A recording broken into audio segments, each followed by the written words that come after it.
Hi everyone. Sorry for the premature stream.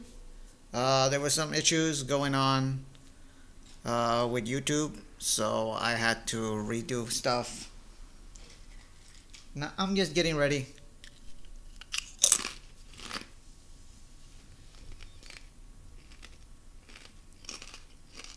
You know what? Actually, I think we're more than ready.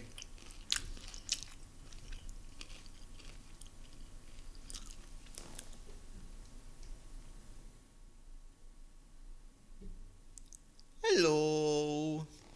How are you? It's May 2nd, 2021. It is the first Sunday art stream of May, and we're going to be working on a few projects.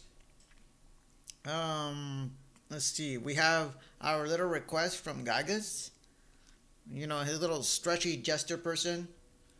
Um, Unfortunately, like I did wanted to put some Steven Universe music, but apparently I get copyright from Warner Brothers over that, so we're not doing that. Um, let's see. We also have a potential new commission from Mash. You probably remember that racing car helmet we did a while back. I got to talk to him actually regarding that. Congratulations, Mash the Stampede, on your speed run, by the way. Well, but most importantly,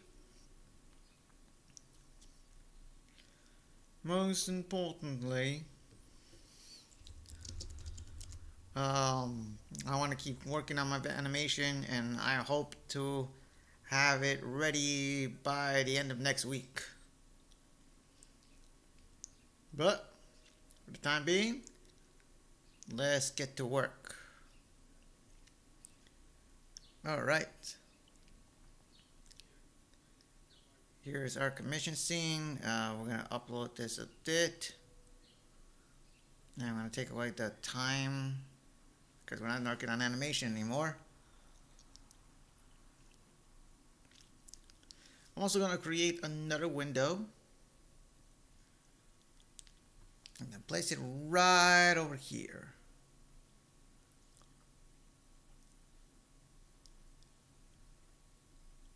So that way I have more or less understand what's going on. Let's see. So I was listening to GST channel as I usually do, and well, I got inspired by taking a look at one of Tim Follins' legendary soundtracks. Oh shit, I look like a mess. Hold up. Let me head out.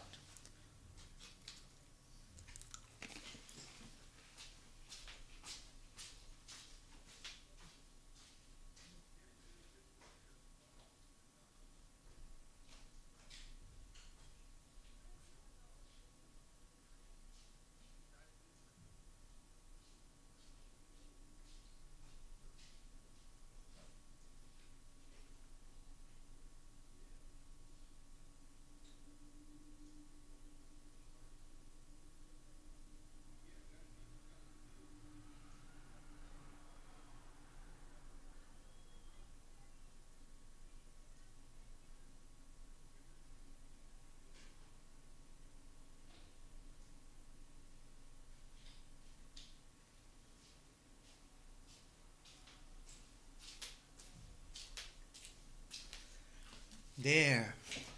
Now I look silky smooth and sexy. And not like some crazy person that just got up in the morning. That's right, I'm the nature boy. Woo! Alright, so you know what? Let me find that soundtrack I was talking about.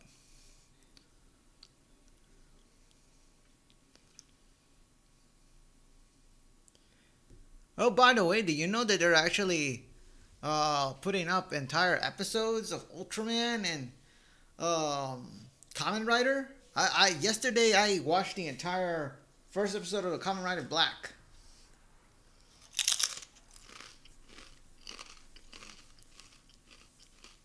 Let's see.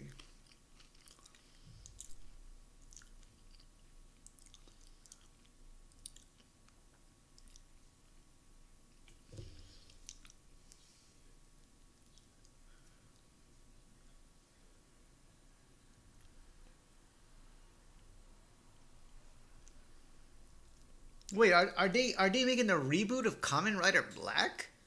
Seriously? That's we. I mean, I guess so. Like, it's been like years since the Kamen Riders have done so. Yeah, I remember there was a reboot. I remember there was a reboot for Kamen Rider Ichigo, the original Kamen Rider. They did that remake, that what's it called, reboot film. I thought it was pretty cool, although admittedly the B plot was very forgettable, terrible.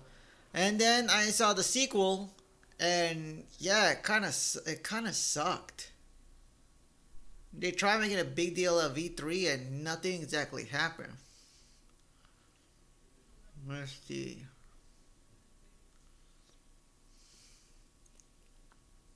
Oh wow, they have an episode of Kamen Rider Decade.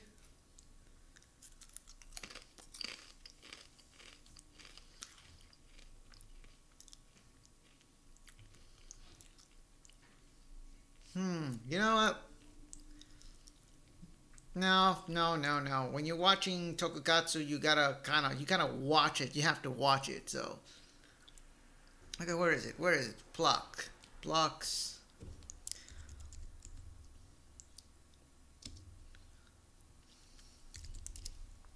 This was made by the legendary Tim and Jeff Folan, the Folan brothers. It was this OST was so impressive, it even impressed with Shigeru Miyamoto. So we're going to do the entire music.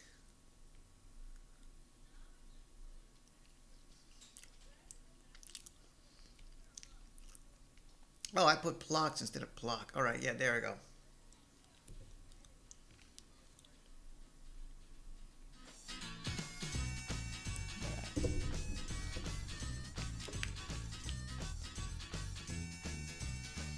Okay, I'm gonna put.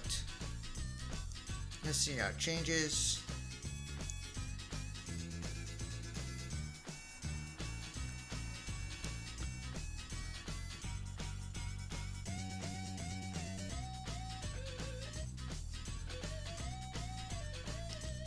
Let me change the alert box. I have Streamlabs, but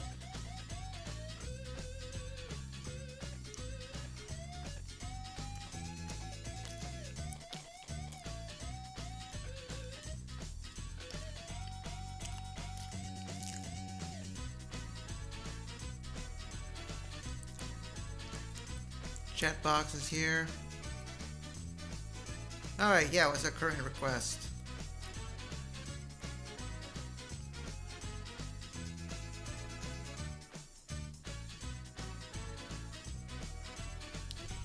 Requests are not open. We have current requests.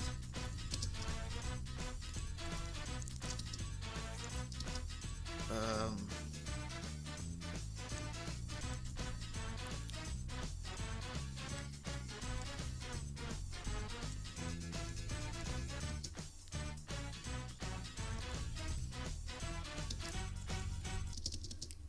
Name I do not remember.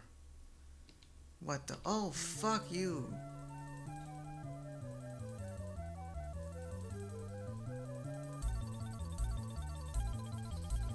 Block is a very, very strange name. It's a very strange game. It's basically a British bootleg version of Rayman. Although I think they came before Rayman. I think it was I think it came out in the States, but I've probably never heard of it. It's mostly for the Amiga. It went to the Super NES. And like I said, it impressed Shigeru Miyamoto. I'm thinking he actually thought when he saw this, Plot was a potential Sonic killer. and a rival to Mario. Honestly, I saw it and like I wasn't really impressed.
Man, soundtrack is really good.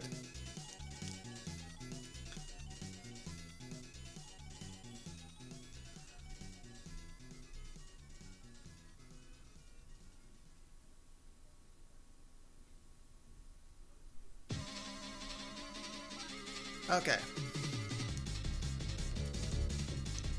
Now, if I remember correctly, I do have. So we have the design right here. We have what we're gonna draw here. So if I remember correctly, I also saved an image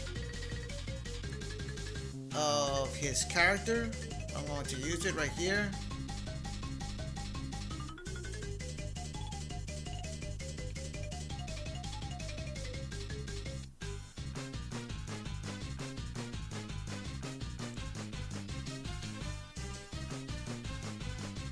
Uh, View, yeah, there we go. That's what we need.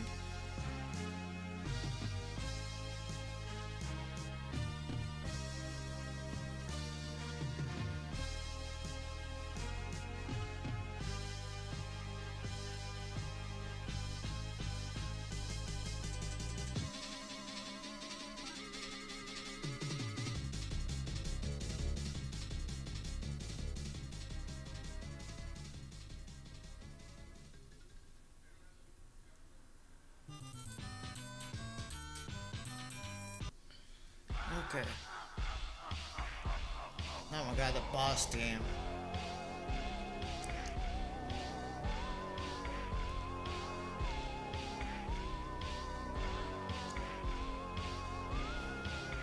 Okay, so we have more or less. So now I'm going to lower this.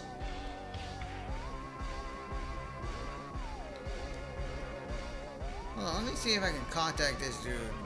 It is that space.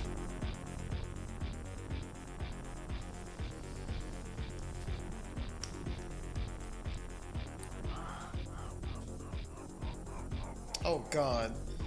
Those are the evil clowns. Those are the evil clowns from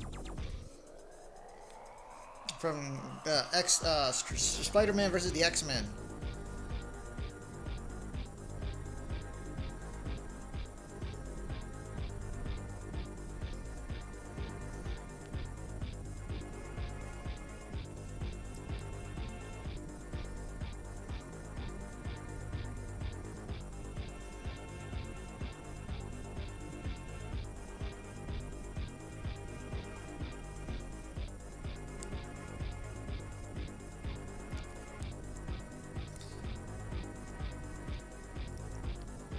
That'll get his attention. So anyway, yeah, let's start with the head. So,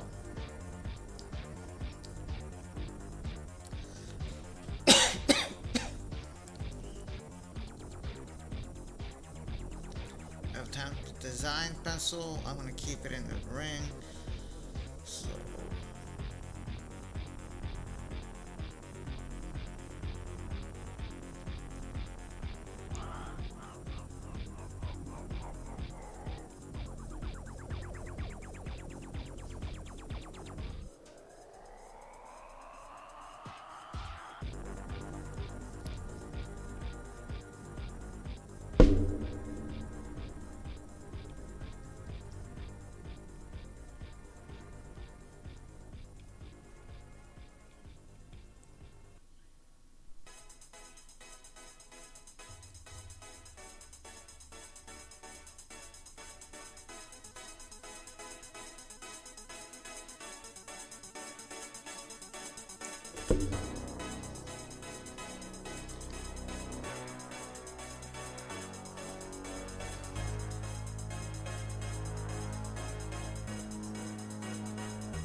Alright, so both versions have a mouth plate, so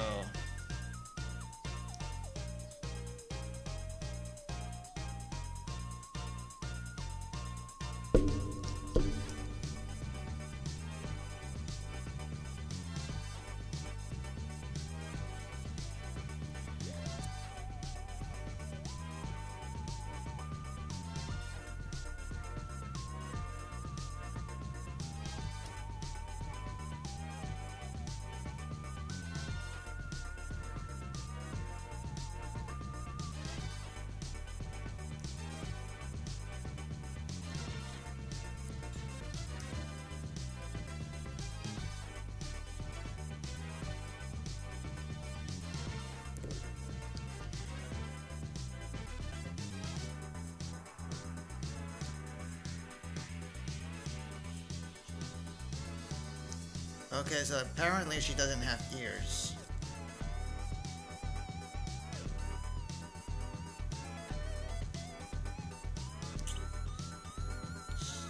Jesus, this is so much like This is so much like Spider-Man and the X-Men.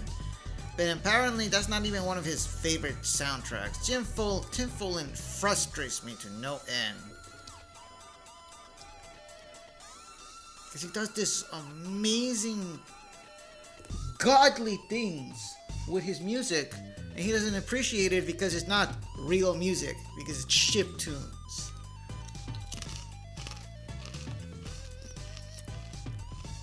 I honestly don't get it.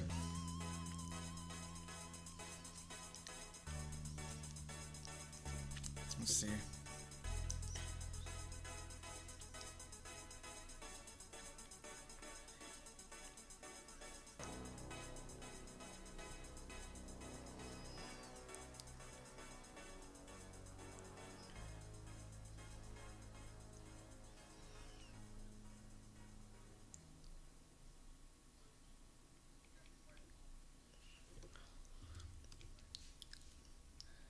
Let's see.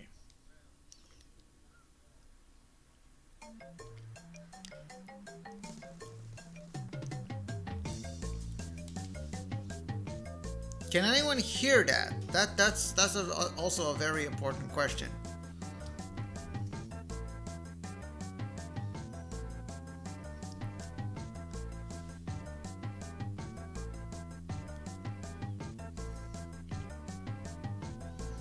Desktop is the audio is clear.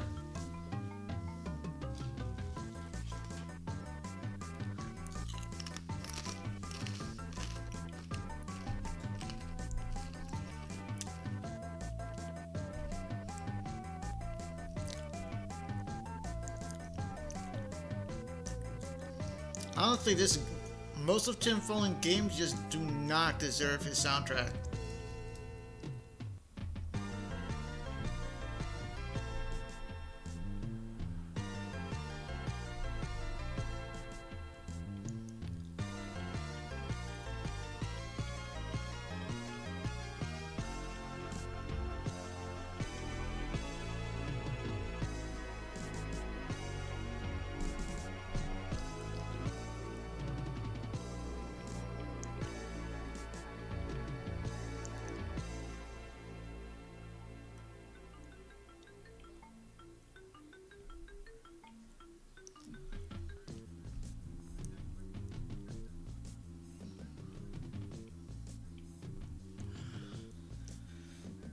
Let's see. From here, right.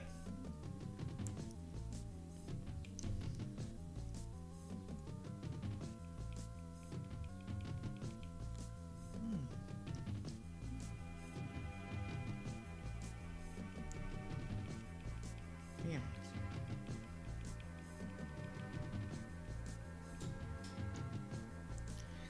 It's been a very long day, so I'm kind of getting a little sleepy.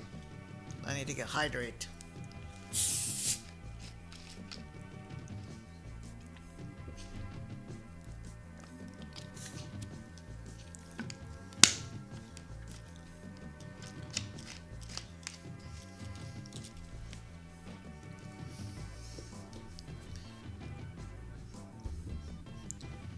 Man, I'm loving this fucking soundtrack.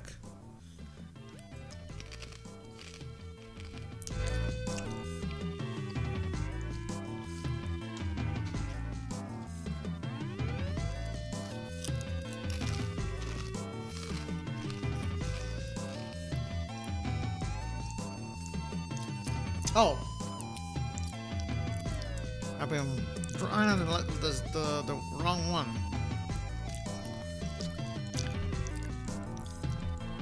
Oh, I suppose I should though.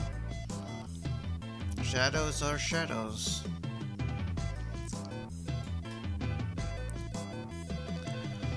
So, true story. Do you know what the premise of Plot is? This armless dude, this British Rayman, is looking for his flag. And someone took it. And now he's going to go around beating up people and punching them with his flying fists until he gets his flag. That's it. I don't get why he put so much effort into these soundtracks. We're like, oh, there it is, the man of the hour. Let me give you a shout out.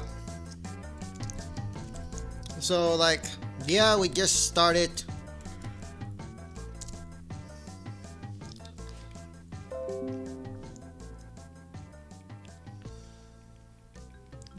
Using your reference right here. But the front part of the cap is the one that has the dark color, so I'm going to shit it in right here. I thought like a lot of other stands, your Jester Girl, Stretchy Girl here had some ear muffs. This shall be fun. Well, yeah, that's why we brought in the circus music. Just as long as Tim Follin keeps his weird, freaky clown obsession away from this.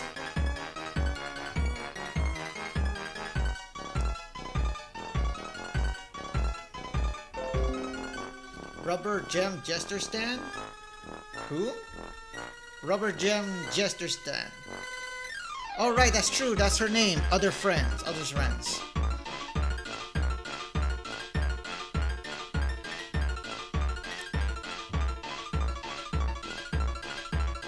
This is kind of appropriate, all things considered.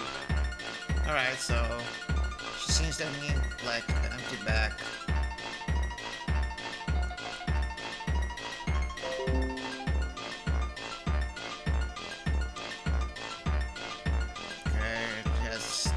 It's not strapless though, so she has straps.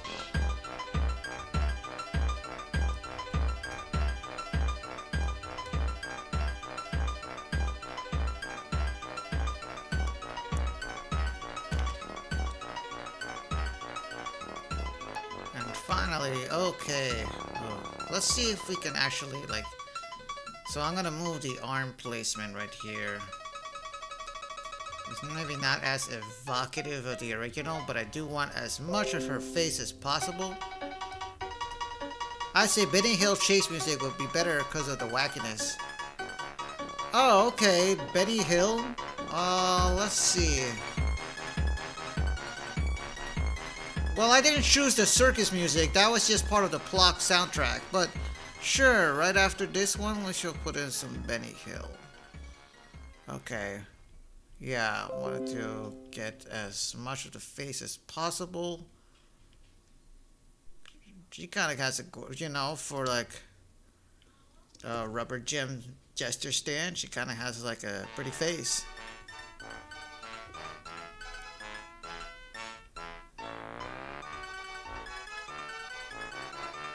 Okay, I guess it's still not done. Let's get this. Let's see.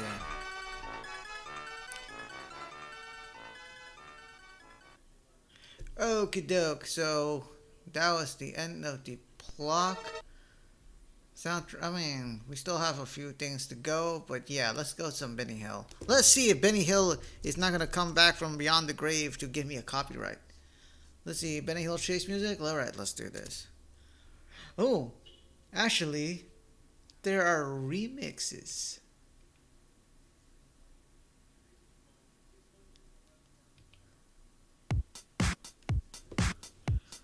Okay. It's Construct Productions. Hey.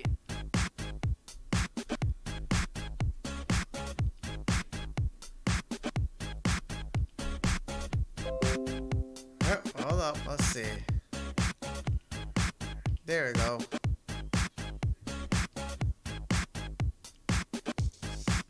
There, right there.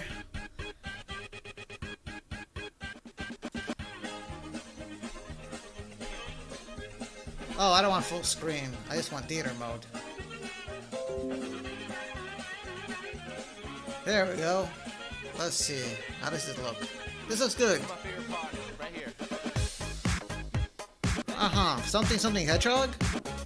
If he didn't do it to Sonic the Hedgehog or even Sean Shiplock during the Goblin Festival stream for FCCR, then you should be good. Well, I don't know about Sean Ship whatever, but I know the Sonic thing. They used a fake version of the Benny Hill theme. They didn't use the real one. In fact, if you're talking about Sonic Boom, yeah. What's it called? A lot of the songs over there, it sounds like official tracks, but actually, it's lawyer-friendly alternatives. A lot of TV shows like to do that when they don't have the rights to the famous music.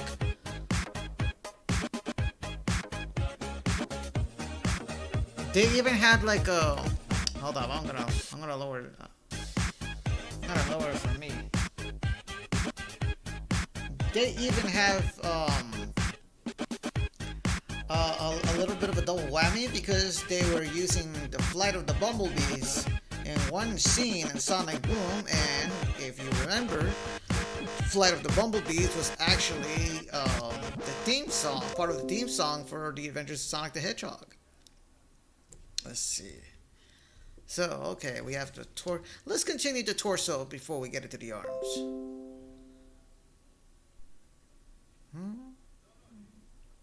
So we got right here.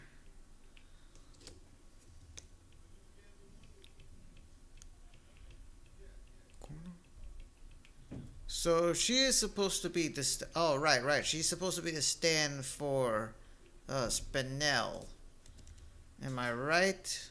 Or is just her own character? Okay. Spinel. Yep. Spinal.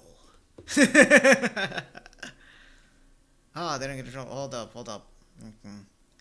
I was referring to a fanfic joke, actually. He plays the song and get in trouble. Yeah. Well, now you see, now I kind of want to see another Benny Hill remix. Let's see. This one from DJ Fresh Winter.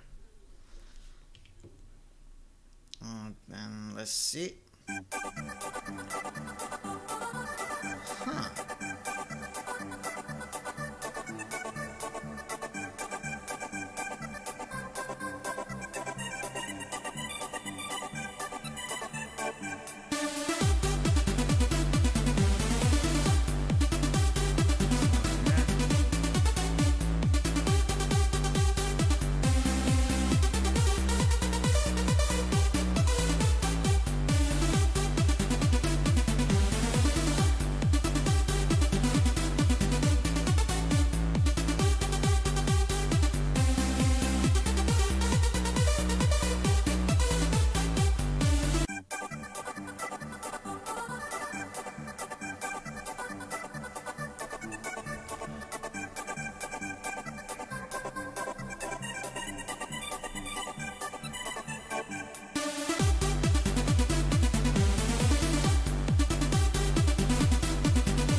This is taking longer than I thought it was gonna be.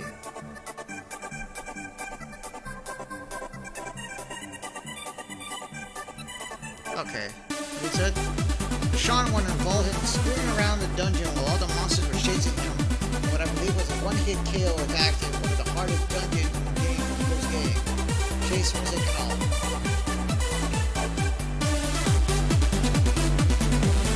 Oh my god. That sounds like a Dark Souls situation. But you said it was like Dungeons and Dragons? How dare you turn this dungeon into a circus? I will have order.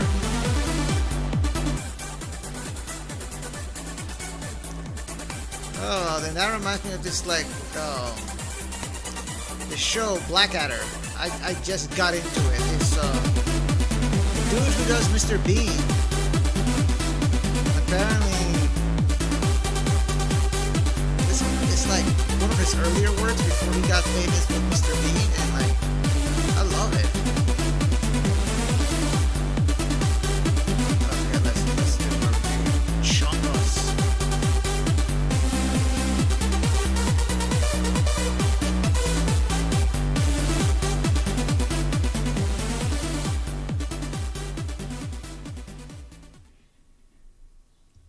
Ah, that's right.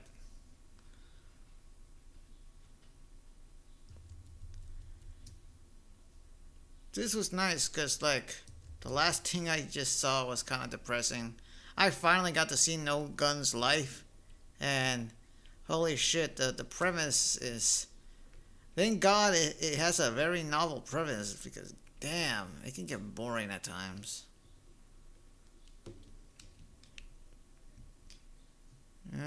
Or maybe I just don't have much tolerance for noir that is either more engaging or right noir that is engaging or noir that just goes on for like one movie. Oh, almost forgot that she had like armbands. Okay.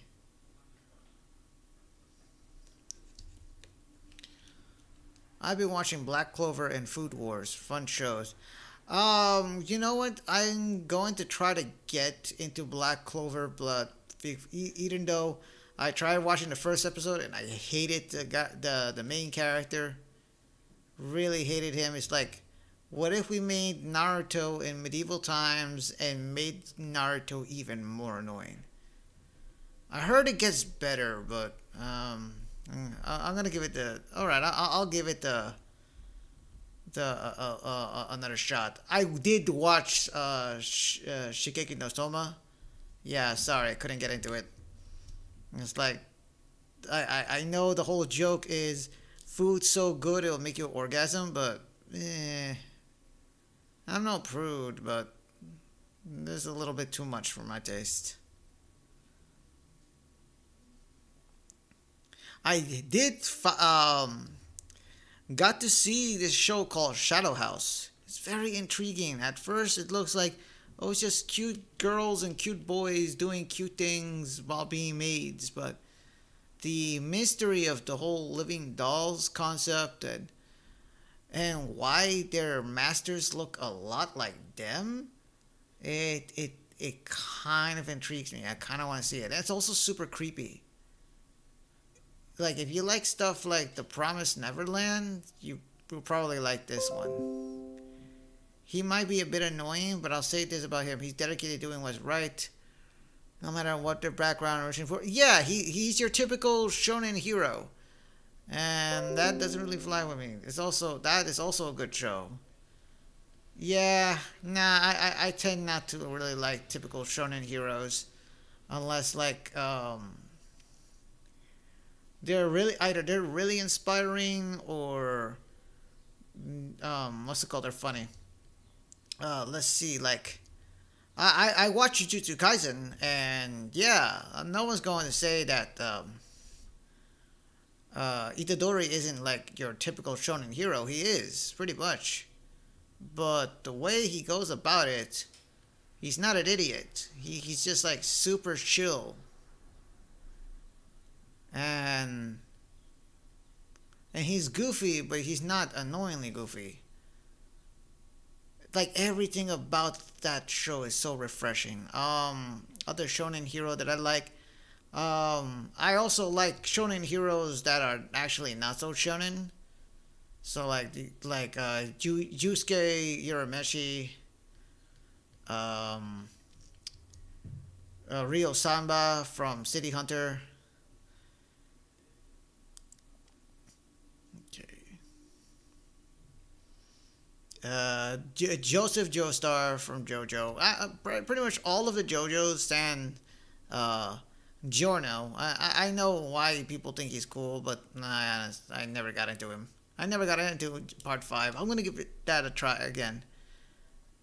I also don't like Gappy, the 8th one. I honestly think part 8 is a little too weird.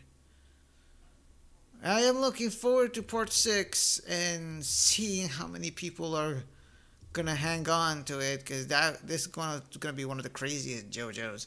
All right, so now we're getting into the stretchy arms. Let's see. He said, "Oh, that guy is very cool. Spirit Gun. Agreed. Giorno is a pretty inspiring Joestar giving his dream. Yeah, no. Yusuke Urameshi is my favorite Shonen Jump protagonist, bar none. I love him. He's like, Yu Yu Hakusho is my favorite Shonen show. For me, if you put a gun to my head, and then you force me to get either get shot with the entire box set of Yu Yu Hakusho or have to watch an episode of Dragon Ball Z, I take the bullet. I take the bullet and enjoy my Yu Yu Hakusho in hell. Yeah. It's that good. I love it. Right. I keep forgetting that. Is Kenshin? Yeah, I think Kenshin is also a Shonen Jump character. Yeah, he is. Yes, he is. Because he keeps showing up in Jump Force and all those jump games. So yeah, Kenshin, Gintoki. I love Gintama. I love what they're doing. I wish I can get into it and the only reason I'm not into it is because it's super long. It's almost as long as One Piece. So, and it's not one of those comedies where you can just jump in whatever season. I mean, you kind of can, but then you miss out on a lot of context. So let's see. So we are just starting with this. All right, let's work on this arm. Let's work on this one. It's one of my favorite too. All right. That was. Yeah. Do I want to do more Tim Follin?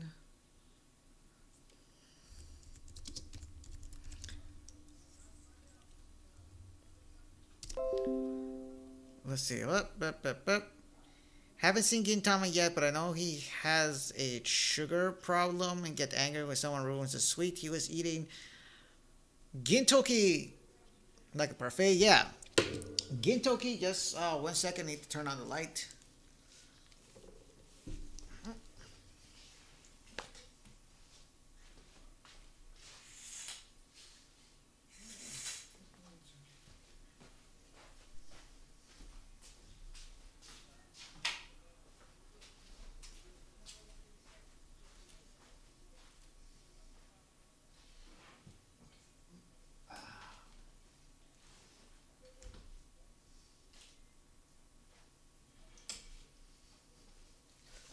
Alright, let there be light. Let there be some music. Okay, I'm putting best Tim. We were listening to Tim Follin before, but we're gonna get it out the Pluck soundtrack.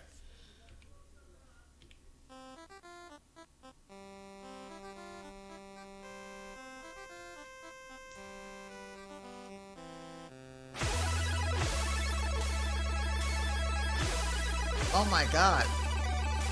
I thought that was just a mix that GST did for his remix, but holy crap, that's the actual song of Solstice. Okay, I'm gonna give you. Hold up.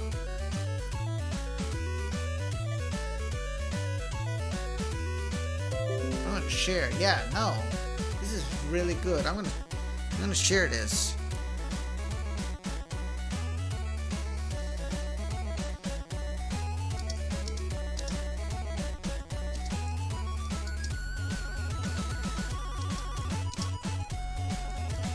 Reluctant Maxter.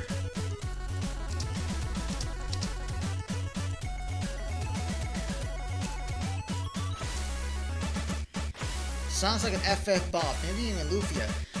So this is from a game called Solstice. He did this and what was it? Was it the NES sound chip or was it? No, this is the NES version of something that he did from the Amiga. All I know is like this is one of his early tracks, or is this one of his later tracks? Which one was this? 1990. Oh no. Actually, it's not one of his early tracks.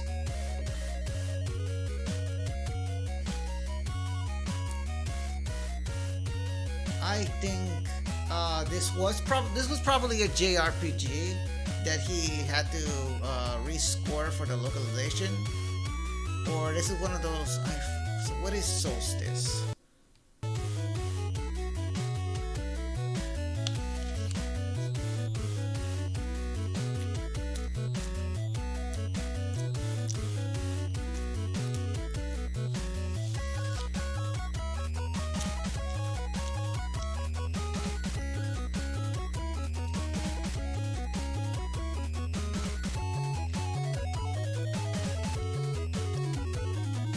And you know what's crazy about this? You know what's crazy about this song? It's the title theme. He made this dope ass music for just the title theme.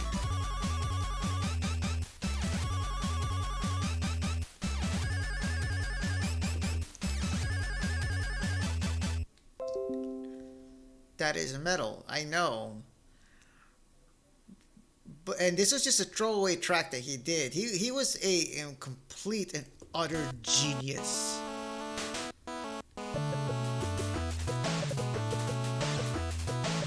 So which one is this one? This is the ending. Look.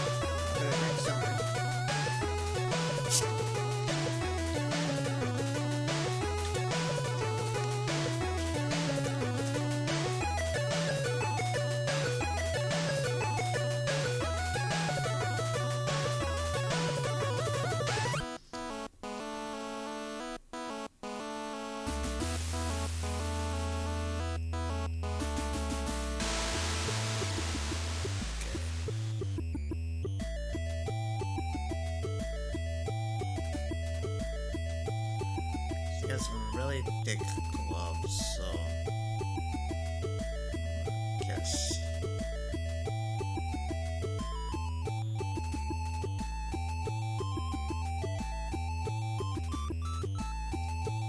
Whoops. Let's try to mix them together a little more naturally. Okay.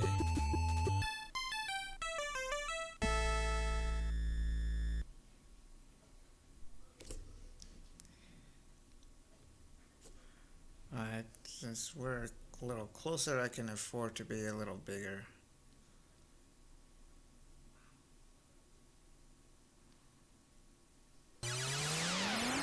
Alright, so this, if you grew up with the NES, you probably recognize this music. And if you listen to chiptune DJs, you also probably recognize this music too. This is the title theme to the NES Silver Surfer. Yeah, the unbeatable one.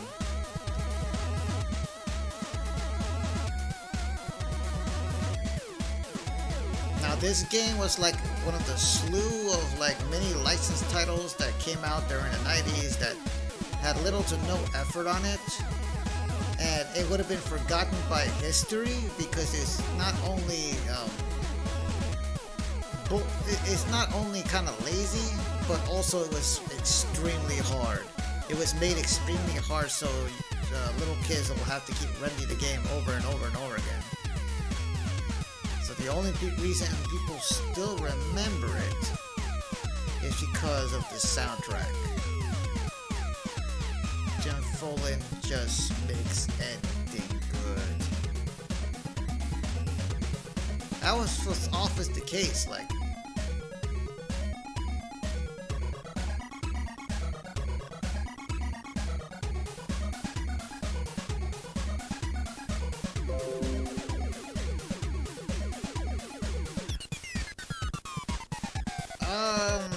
I wouldn't know. Like, what's it called? Tim Follin is British. Like, what's his name? Not Greg Jipes. Knowles or something? I don't know. Whoa, it starts with a G. Donkey Kong's composer. David Wise. Yeah, David Wise and... Yeah, no.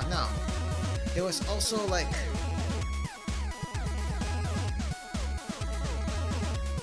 There was another composer for Donkey Kong Country. Let's see.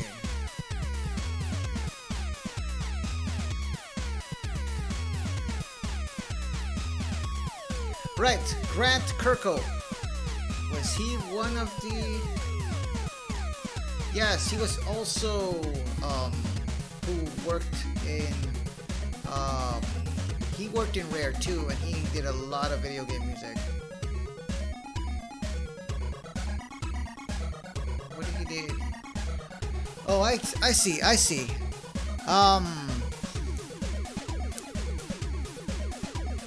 He mostly did a lot of the guitar and sound music for Killer Instinct.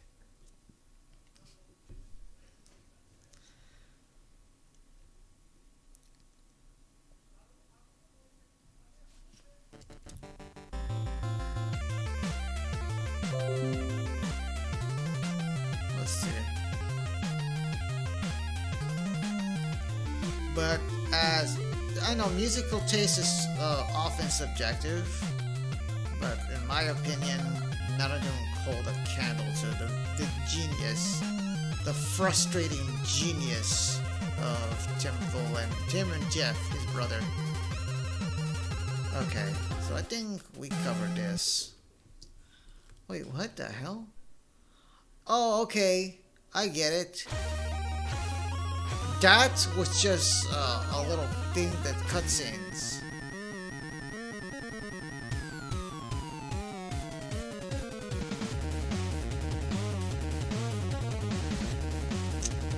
Shame Marvel doesn't have the rights to this. This would have been great in any of the NBC games.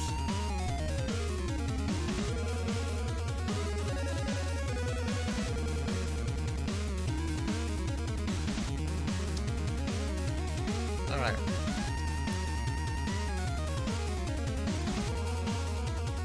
Okay, so we did this arm. Now we're gonna do the legs.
I see. They kind of has weird monk shoes. Oh, and I didn't realize how baggy her pants would be.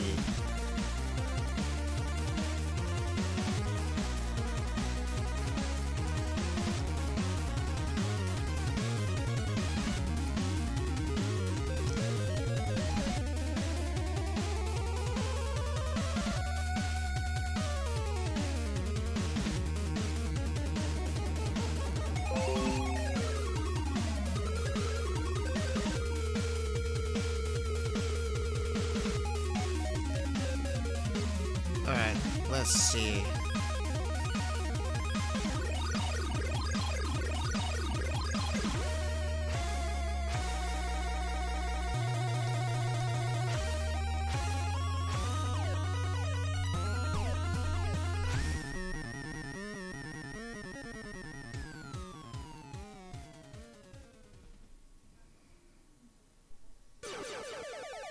Well, that's the one that I know.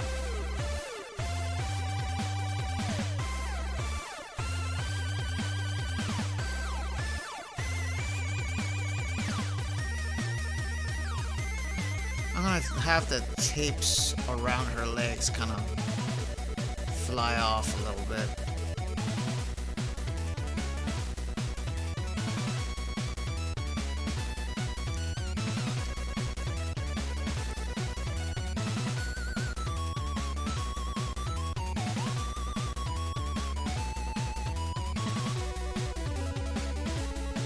Okay, let's see. Leglets, they're bigger on the top and bottom compared to the...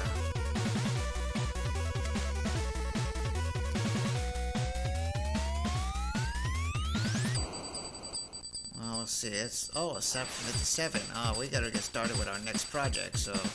Let's wrap this up. Yeah, we ain't got to the coloring part yet.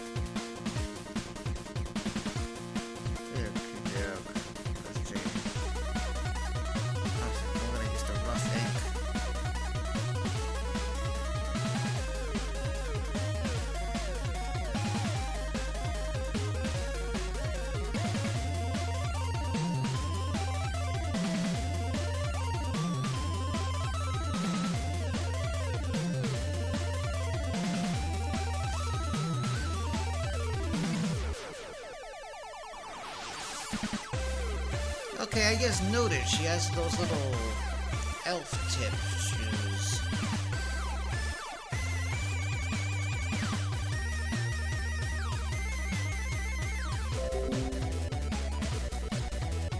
Okay, well, I'm not gonna give her that big of a heel like I was gonna give her, but...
Design. That's the one again.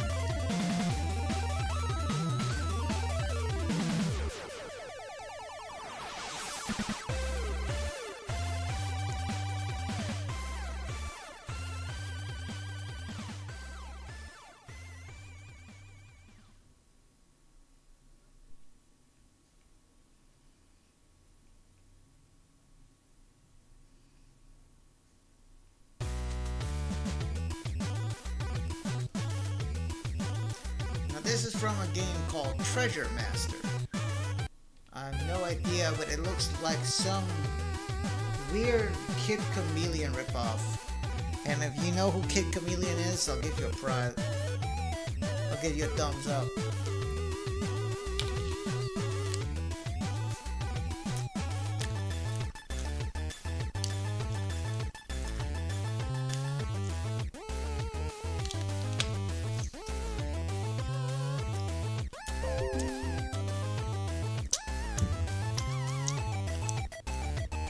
Never heard of him? Oh, Kid Chameleon? Alright, I'm gonna give you a history lesson. Kid Chameleon was this super, he was like an intermediary, attempt at making a mascot for the Sega Genesis right before Sonic was supposed to hit. And he was this game where you play as this kid named the Kid, who looks like this really bad. Well, you see the meme, the kid, the totally radical dude with the sunglasses and shit. Now imagine that with a leather jacket and a coiffed hair, and that's it. Now Kid Chameleon was called that because he had the power to, like, I guess get power-ups that put him in a helmet that made him get different powers. So he had like one that turned him into a samurai, the other one that turns him into a robot. He was basically Ben 10 before Ben 10 happened. And there was one that turned him into Jason Voorhees. I forget if it was lifted up from an original Japanese title or it was made by Sega of America, but yeah. I'm not gonna say it's not exactly obscure in the sense that it's old, and it was mostly a cult hit. I mean, you would most likely have been around in the 90s to know who Kid Chameleon was. And I'm not even sure if he was around, he showed up in other regions. Okay.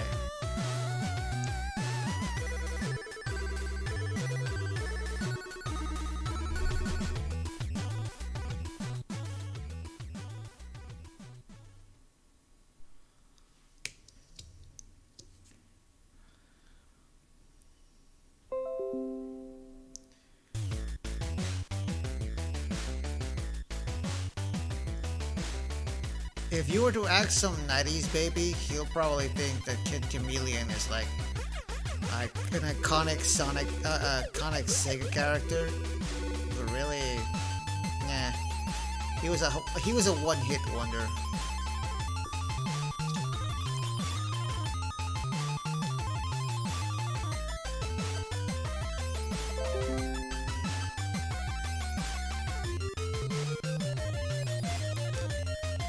Never knew him compared to the Power Rangers and Sonic and all. Yeah. Yeah, not everybody. Like I said, it was an early attempt. I think he came out in 1990, right a year before Sonic the Hedgehog came out. His game looks like a weird Master System title. You know what? Actually, it's better to show you.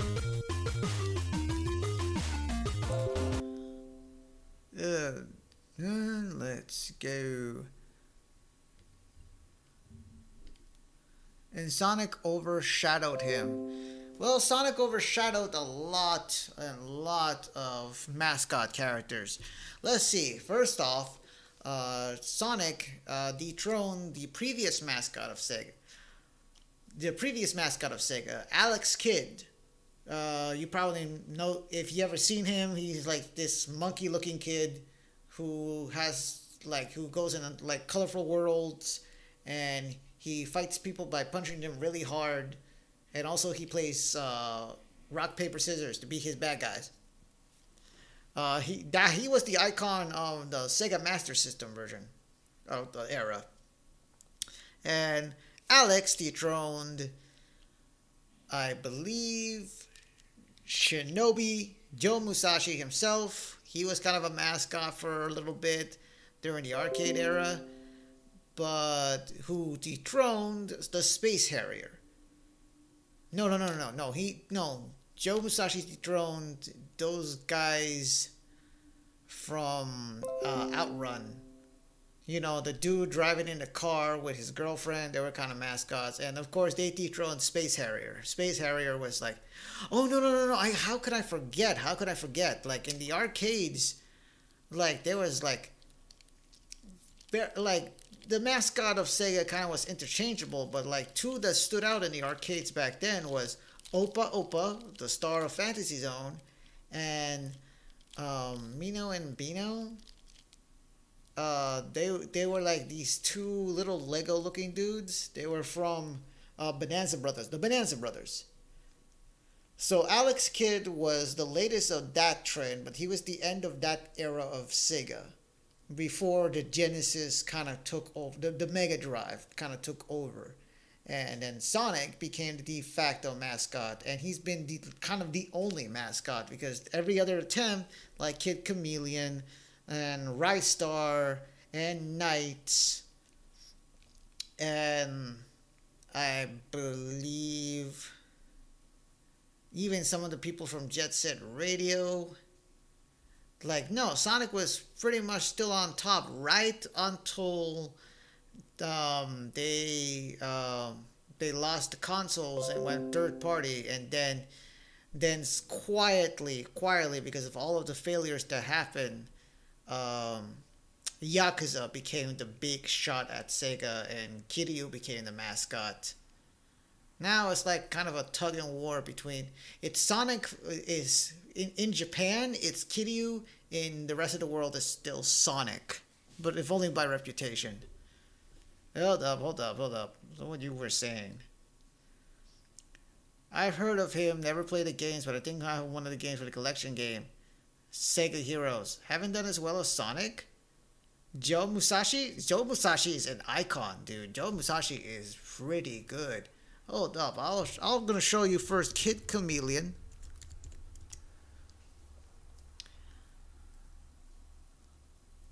And then I'm gonna show you awesome footage of friggin'. Oh, the others as mascots. So, okay, so this is. So basically, it's Ready Player One, but in the 90s.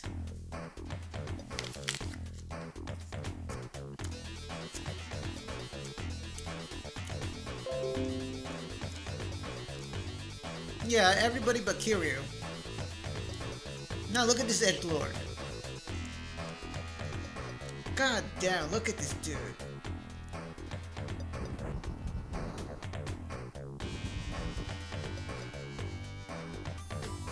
Oh, what? No, I was wrong. I thought that he came out in the 1990, but he was actually in 1992. Oh my goodness. So he was in an attempt to dethrone Sonic. He looks like he licks butt.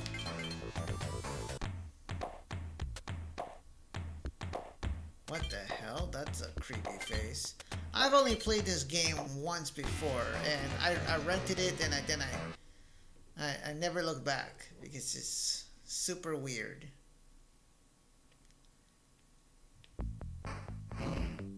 So it's your basic platformer.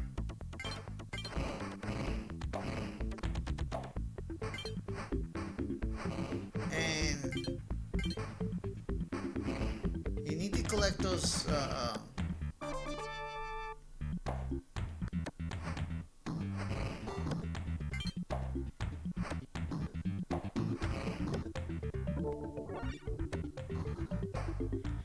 oh my god, I think this runs on the same engine as the Cap Attack.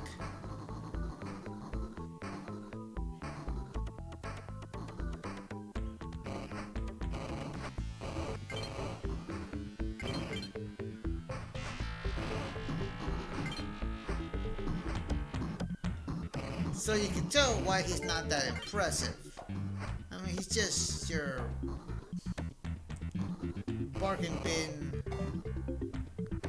He's basically just your most bargain bin platformer. not only that, like he's not that particularly cool. And none of his designs make sense other than he's in a video game.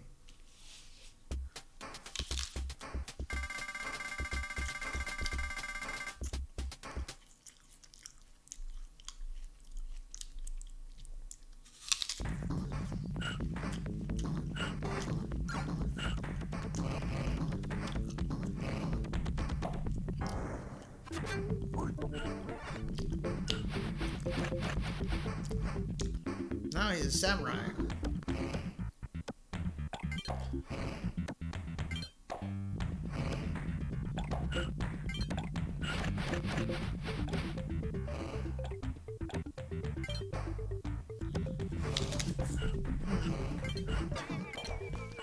Let's go back.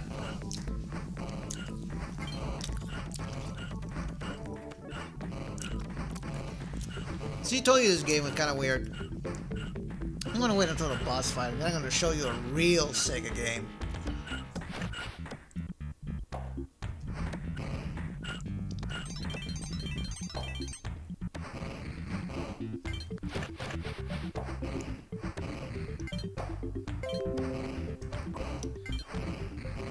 I suppose fun is subjective.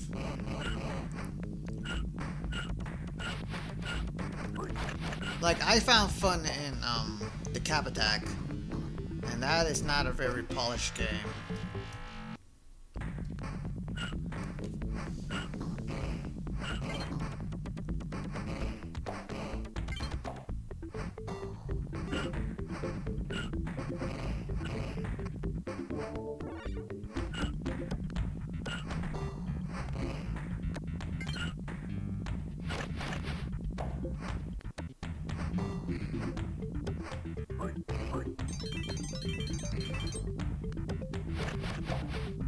What's the point of Hanks?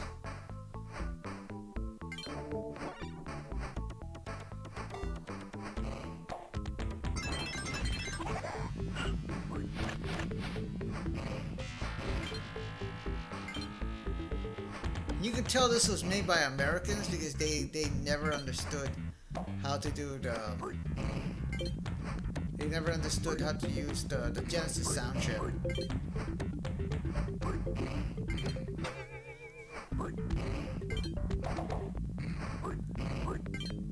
Oh, the boss fight's coming up soon. This bores me. All right, let's finish this.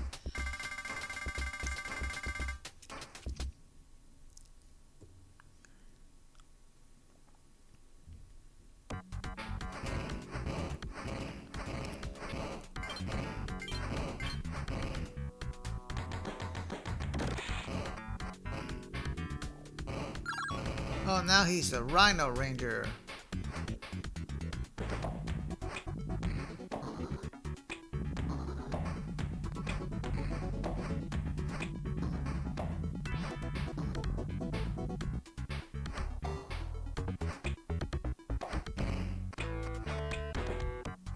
Those things that you gotta get clocks.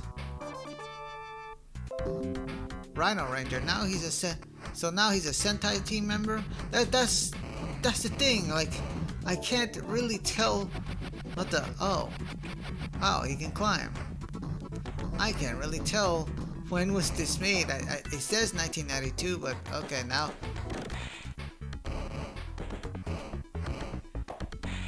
Each mask does something different, but also can hinder you differently.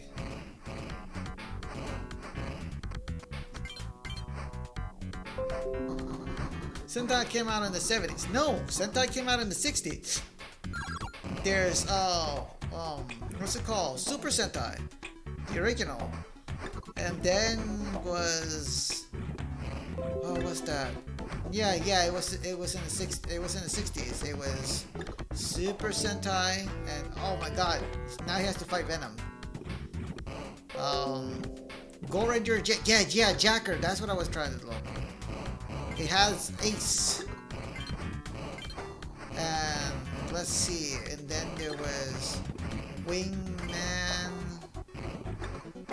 Yeah, no, Super Sentai Go Ranger. let's see, Wingman. There was the Chinese Kung Fu one. There was Battle Japan, Battle World Ranger. He was like. Then Spider-Man came out. Battle Fever J. Ah, yeah, that's the one I'm looking for. Battle Fever J with Mr. Japan and Miss America and the very inappropriate Mr. Russia and Mr. Africa.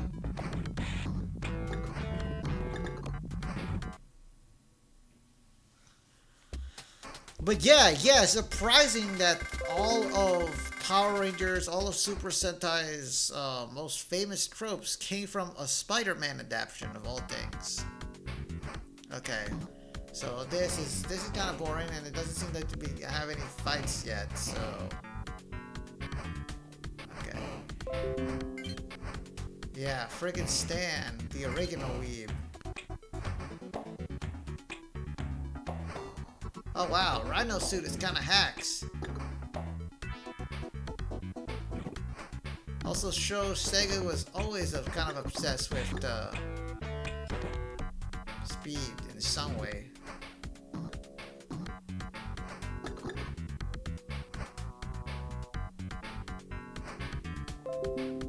Who tried and failed to bring Sentai to America because no one was confident in it? Oh, see, this is what I'm talking about. He changes into Jason Voorhees. This was a power-up in the game. And who thought of this without thinking that they were going to get sued or something? So, let's see. Who tried to fail and bring? Ah, right. He wanted to license that out. So he thought crossing over with Spider-Man would have been great, but it wasn't working out.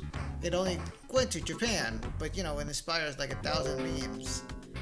Is he Jason or Casey Jones? You know what? I highly doubt there was anyone in. Yeah, it's Jason. I highly doubt because he was throwing axes.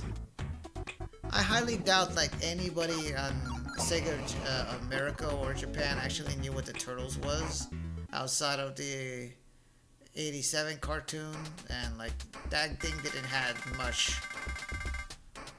That thing didn't have Casey Jones very much, so yeah, I doubt it. Under Skull Mountain. Oh god. The art direction was so dreary. Okay, I just wanted to... So edgy. Okay, I just wanted to show you that. Now we're gonna do Shinobi. Now Revenge of Shinobi, bro. They did have an anime OVA after the TMNT 80s. Yeah, they did. Yeah, they did actually. They had Super Mutant Heroes, Ninja Turtles, Super Mutant Heroes, Super Turtles, yeah. Which they turned into Super Mutant Heroes, who then combined into another Super Sentai form. Japan, you can be weird. So this is Revenge of Shinobi. This is one of the most famous ones. This is not actually the first Shinobi, but this is the one that put him on the map.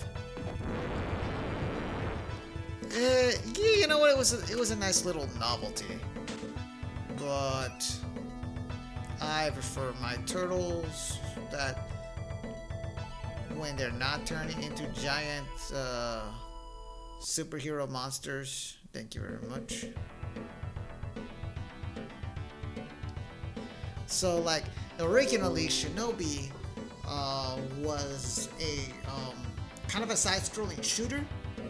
It was a side-scrolling shooter arcade game where, like, if you get hit once, you die. So you basically start out just throwing ninja stars against people, and you have to save people who are kidnapped and power up your weapon, and fight a boss. this went on for like 3 games until the Genesis came out, and then they created something called the Super Shinobi. This is what it is, and they marketed it as Shinobi 2. This was made by Ancient, the people who created Streets of Rage, and that's why Yuzo Koshiro was doing the soundtrack. And it's more or less kind of the same, except your shurikens are limited. You can do more special moves. It's focused on combat and platforming. And also, in all Shinobi games, you have like ninjutsu bombs.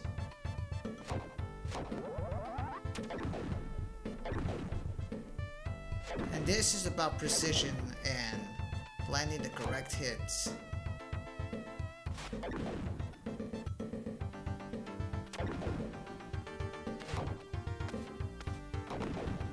Yeah, that was another technique that came with this game, and this is now iconic. The somersault shuriken strike. Okay, so we're gonna have a little wine glass over here.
And then wrong.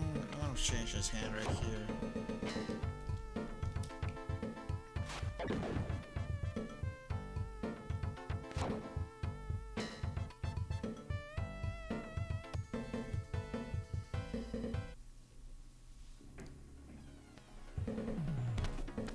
This boss is bullshit. Unless you do that, then you need to have like... Oh, that's it? That's all I really needed to do?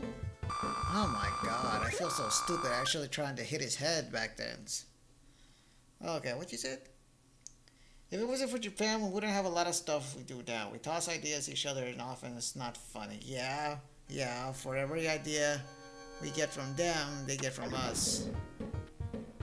Actually, they got a lot more from us than we do from them. But they're the ones in charge of the new media, so...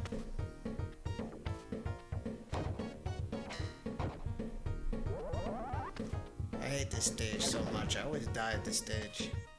Because doing that somersault attack is very, very strenuous here in the original Shinobi. It gets a lot better in Shinobi 3, the best one. Oh, he took a hit.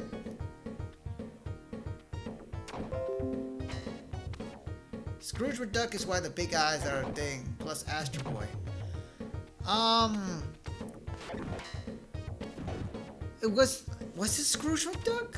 I always thought it was Mickey Mouse. I mean, I guess it makes sense. Donald Duck comics are like super popular in Europe, so maybe they got the idea from them. Astro Boy from DuckTales 2017. Yeah, no, that's a little nod to Tezuka. That's it. Hold up. I want to go back. Osama read the comics and got inspired by Astro. Yeah, so it was Disney Comics. Oh shit, yeah.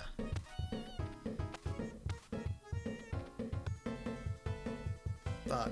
That's all you need to do to get to the city part.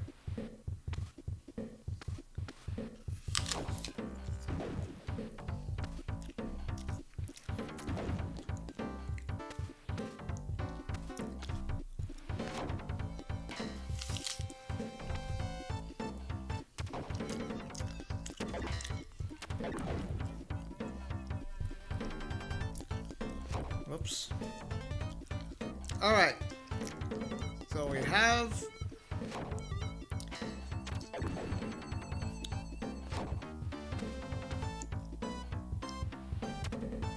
other friends is Crackly Duh.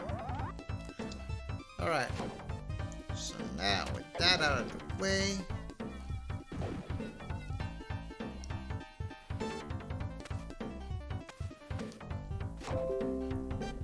oh, actually I have to fix it a little bit. Alright, now we can do like some light coloring, and then I gotta switch over to my friend Mash.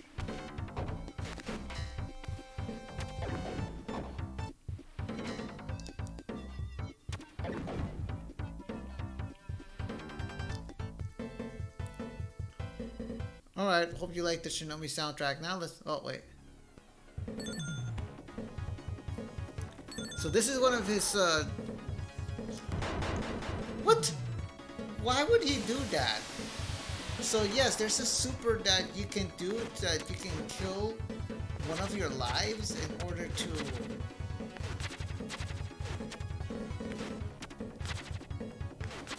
You can sacrifice one of your lives in order to create a bomb.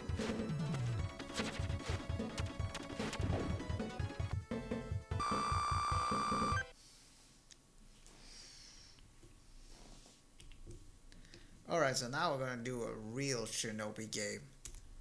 The best one.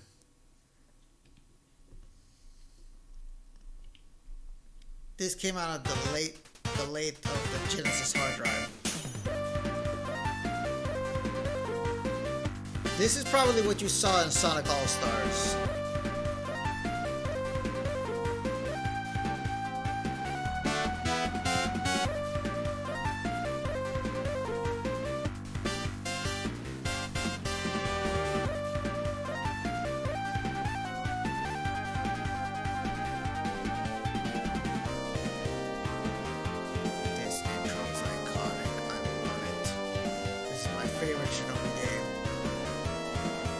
Started streaming, playing this game.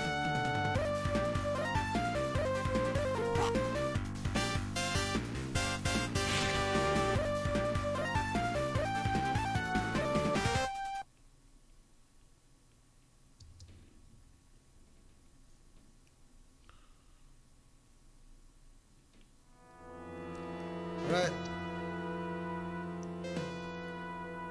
Okay, that's...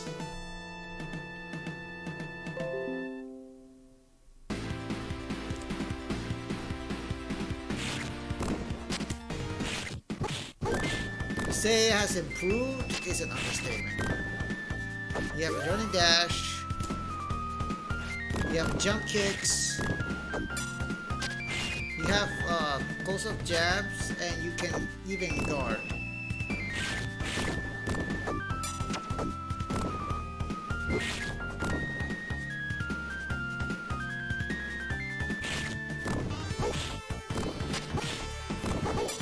Alright. I think that's good enough. Okay. Let's take away this.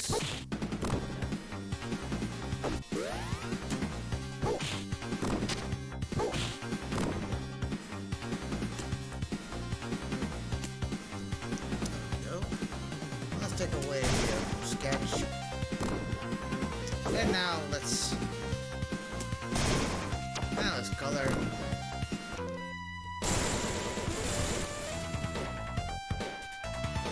Uh-oh, he's spazzing out.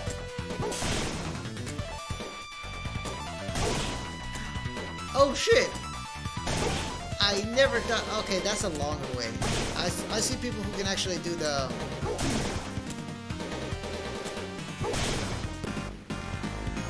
You can actually hit him in 3 times if you do the running slash, but you gotta time it crazy.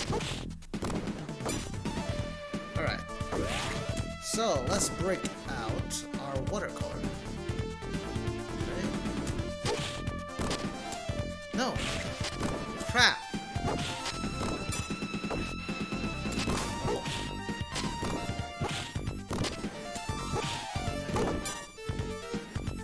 Is there a menu that allows me to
Okay, so I gotta turn on my Synology.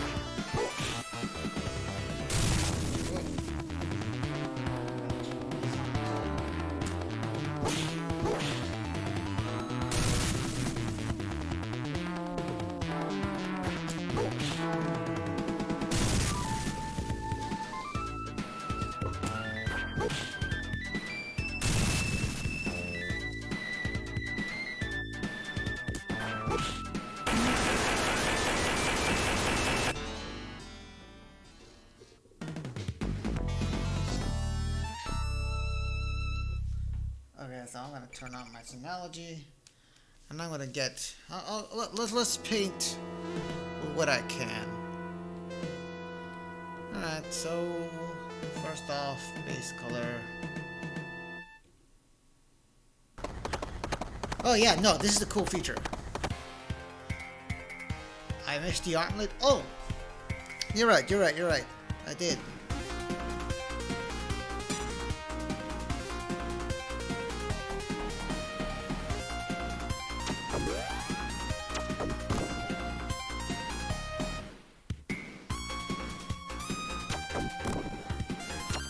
Or if you think this sequence is cool, wait till you see him ride a jet ski.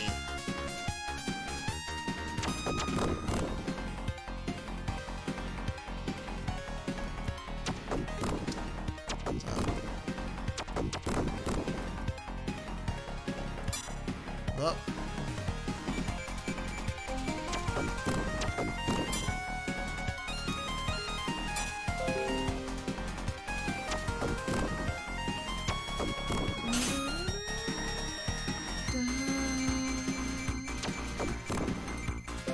I love this song.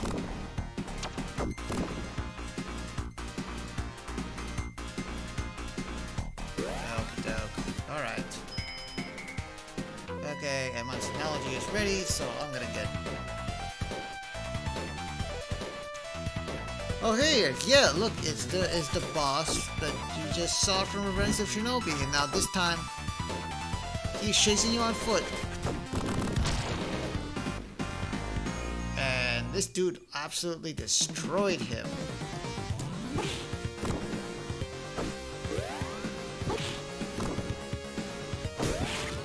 Okay. There it is. And that her gauntlet was heart-shaped. Other than that, it's great. Gauntlet. I don't see any heart-shaped gauntlets. I mean, not in this picture. Let me see.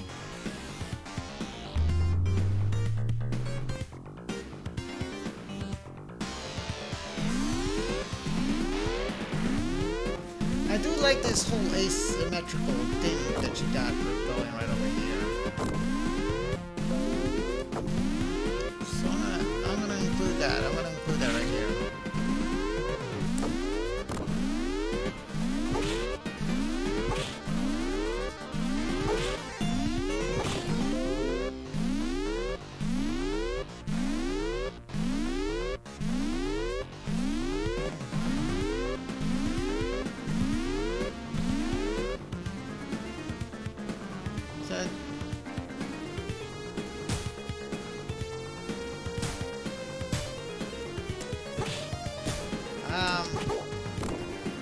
So I'm not exactly sure because I don't really see much. I don't see in the refs. Alright. I don't see in the refs that she has heart-shaped gloves, but I'll put it in. I'll put it in.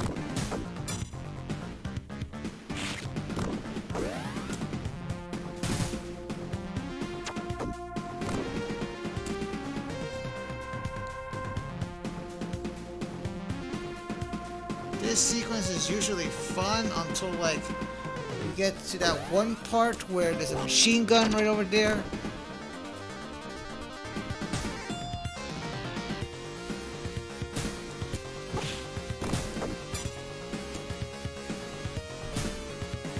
And it's going to shoot you.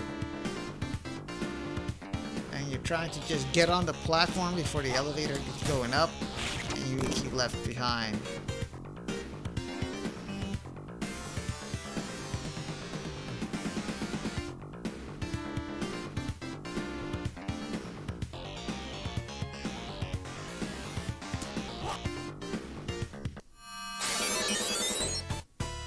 Now the ninja has to fight a killer brave. Like I said, Japan was crazy. Oh shit, it's 8:38? Yeah, no. Okay, that's enough detail.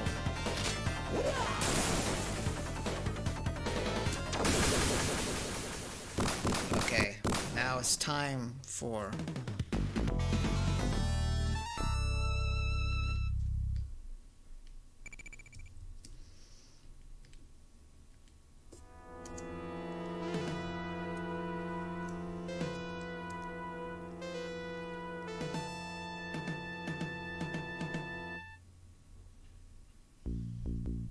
Alright, let's actually go to a soundtrack instead of a game.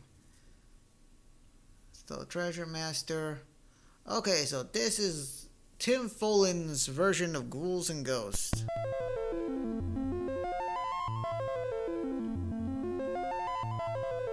For the Commodore 64.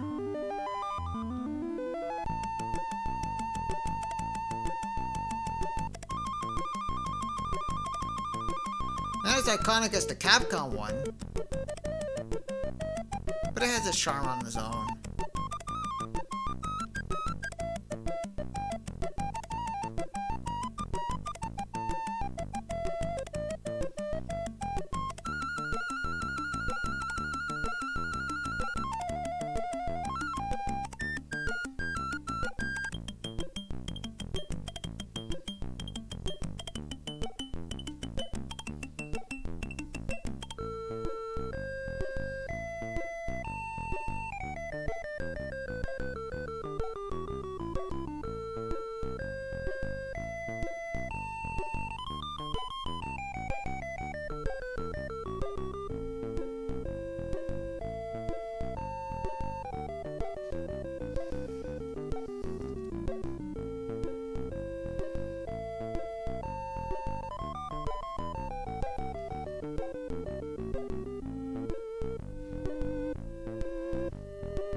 So now let's.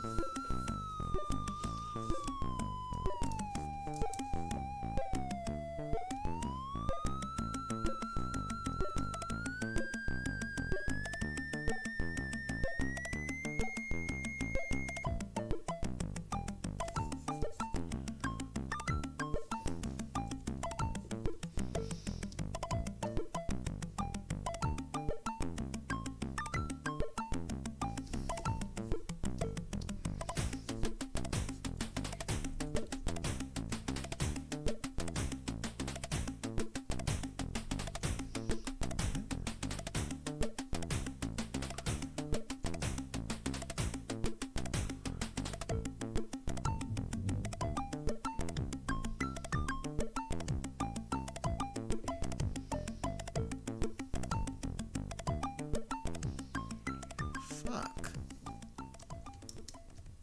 We don't have too much time for this.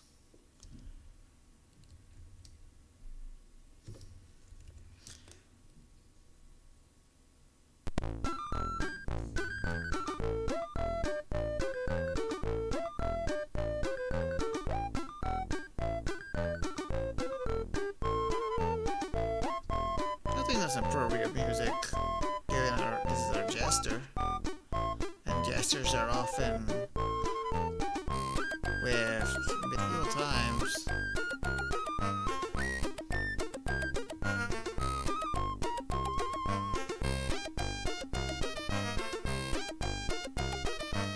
All right, that's that.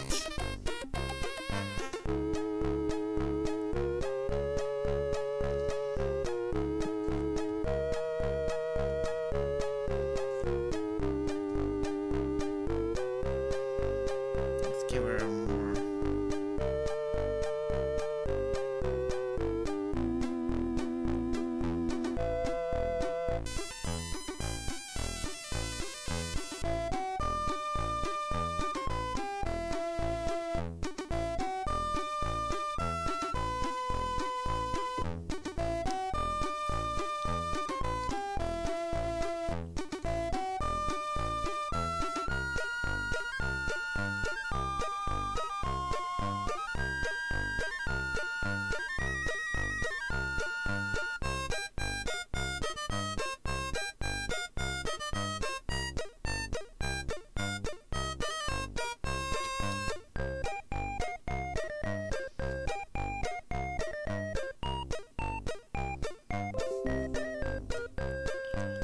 Hearts are all gold.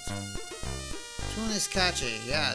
Like I said, so this was for the Commodore 64 version of Ghouls and Ghosts, aka Ghosts and Goblins, aka I guess Demon Castle or something. I'm sure it's called different in Japan. Sounds like something G from FFCC OST. I'm guessing what you mean FFCC, you mean Final Fantasy Crystal Chronicles?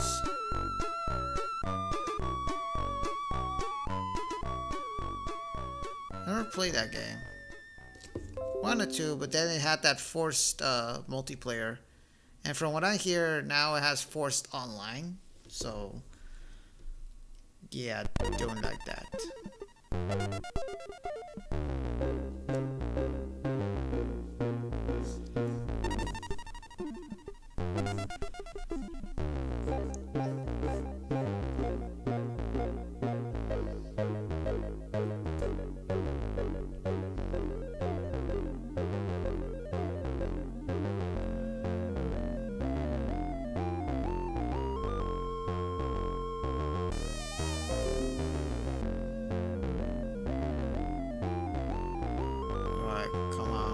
We gotta hurry because I can't be doing this all day. And I gotta go on break soon. I can't believe he managed to get all of that sound from the Commodore 64. Tim Foley is a god.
Okay, let's see.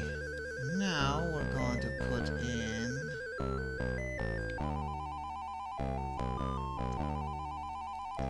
Yeah, let's put in the gold elements.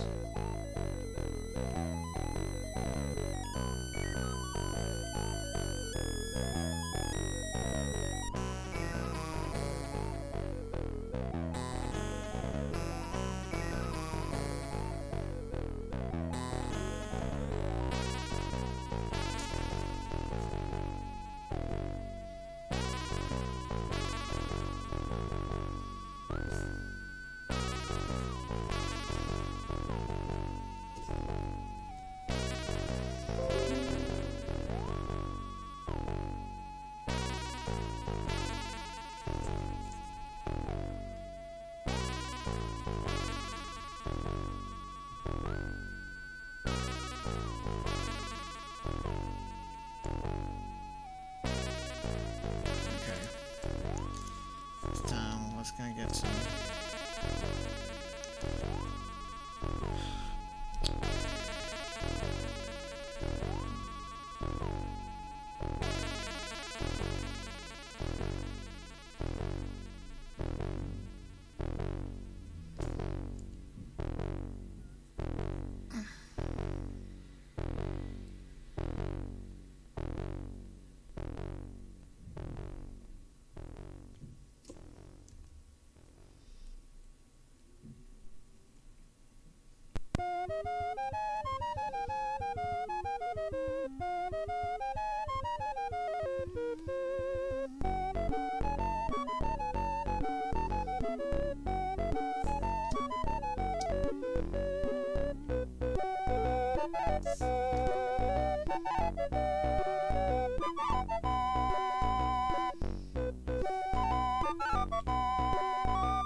Alright, finally we're gonna. Oh! Almost forgot.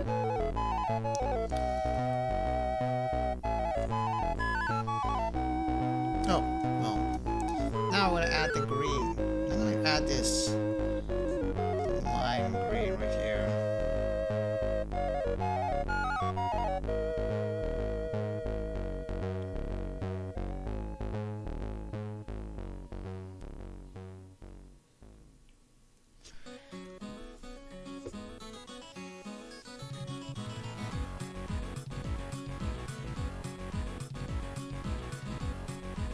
Do you believe that this came from from the Commodore 64 again? It has no right being this good.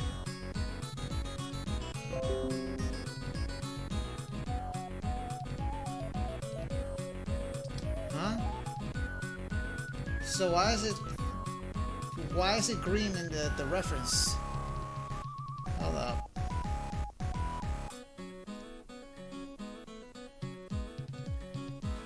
Oh, they are silver color. Okay, I see what it is.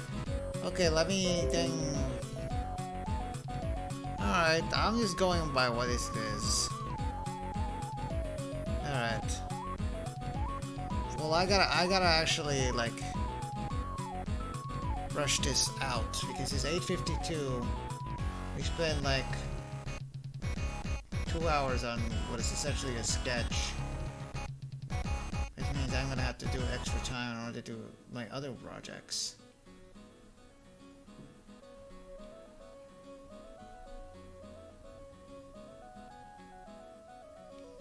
Alright. Come on. Alright, so this was silver, huh?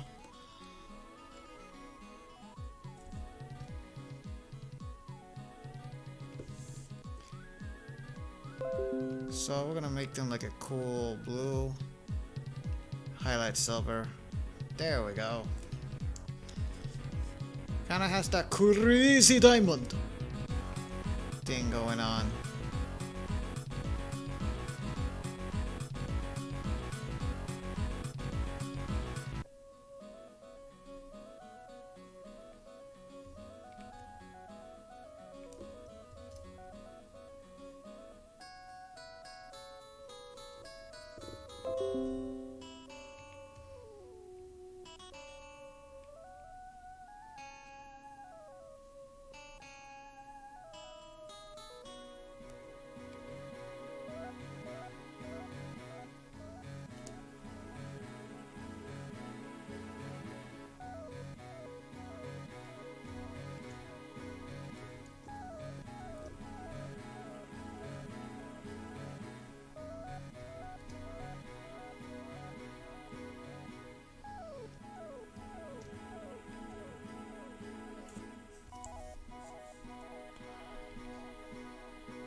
Wrong.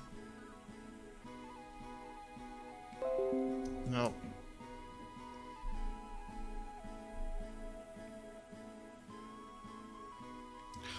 Wrong one. Alright, there we go. That's better. Now we're going to do orange and hold up.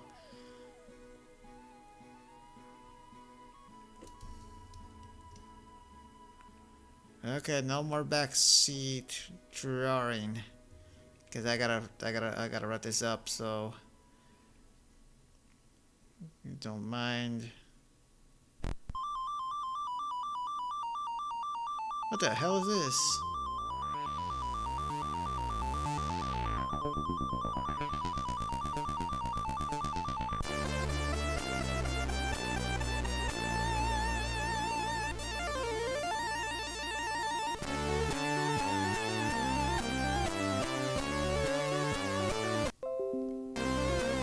This is an Ancient X. Oh, thank you. No, I really appreciate it. This is your character. It's just like I'm not supposed to be going this much into detail. This is supposed to be a sketch, by the way. Okay. So with that out of the way, this is gonna be a lighter yellow.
actually, I'm gonna.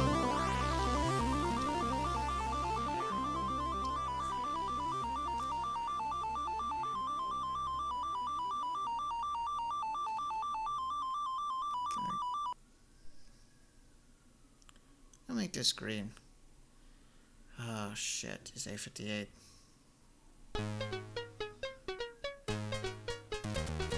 So this is the Commodore 64 version of Bionic Commando. And I honestly don't know why he chose that kind of arrangement for the Bionic Commando's first song. Like, did he not read what was going on? But as usual, Tim Follin gives no shit about anything other than what Tim Follin wants to create.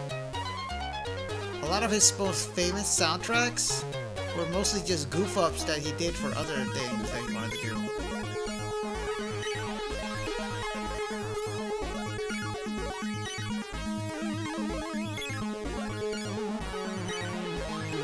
Alright, there you go. So I'm going to change this to multiply. Done. We are done.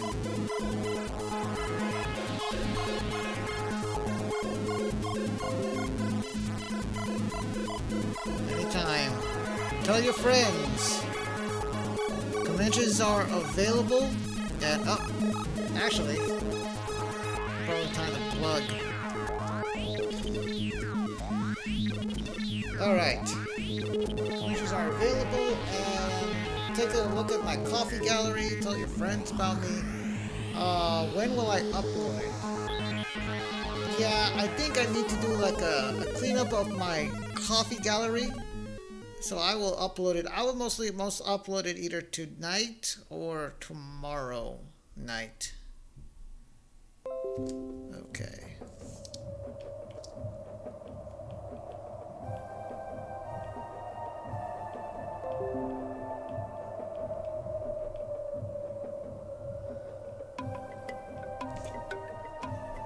Is that for lemmings? Oh my god.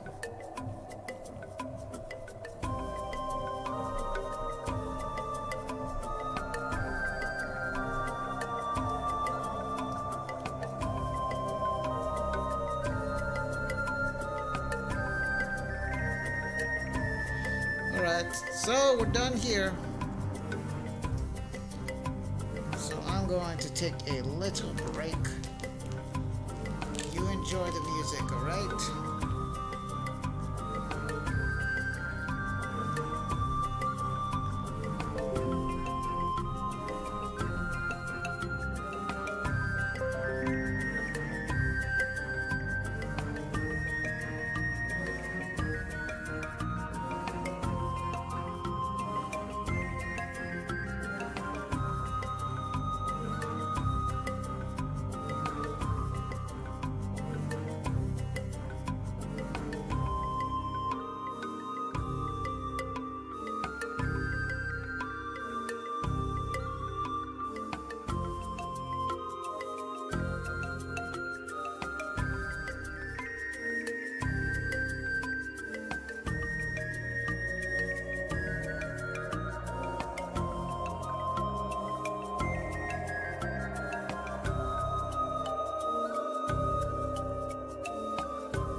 Alright, we're back.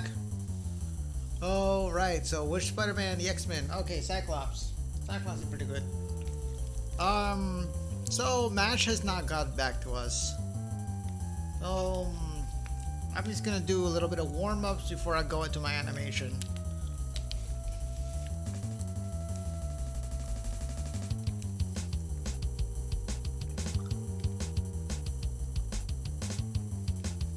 And I'm supposed to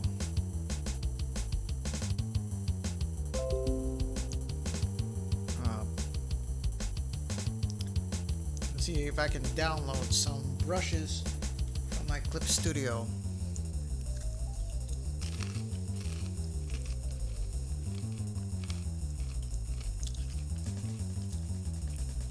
I just downloaded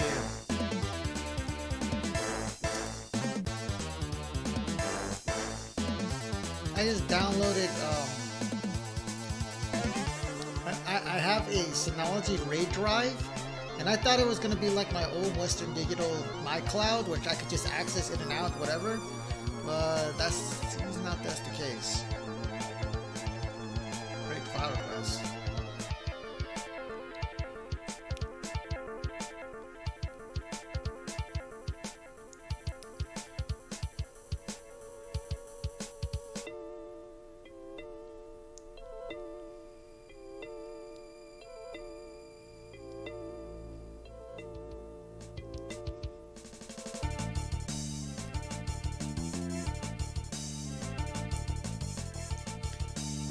Let's see, I'm gonna open.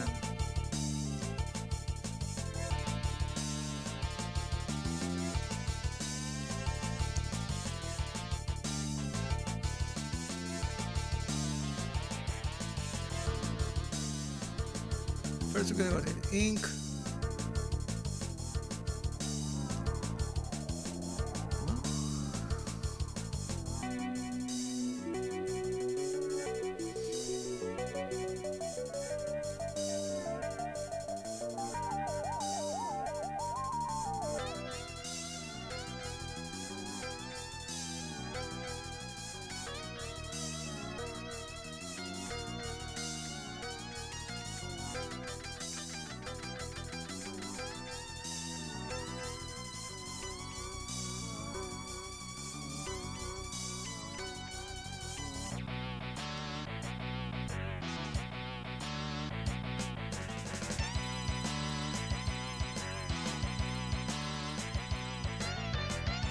So I don't get it. I thought you should be able to like download.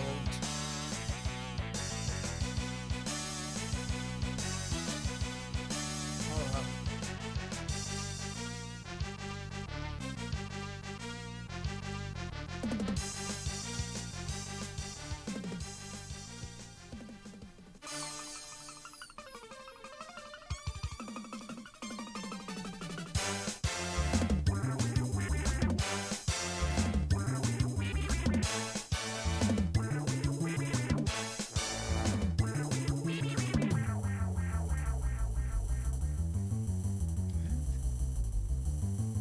Downloads.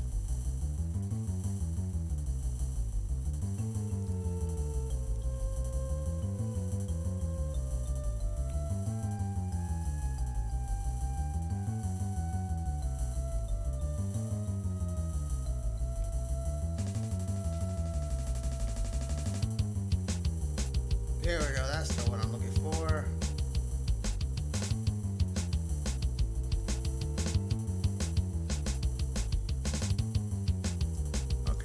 Oh, okay, I guess I have to do it one by one. Fail to import sound tool? The fuck?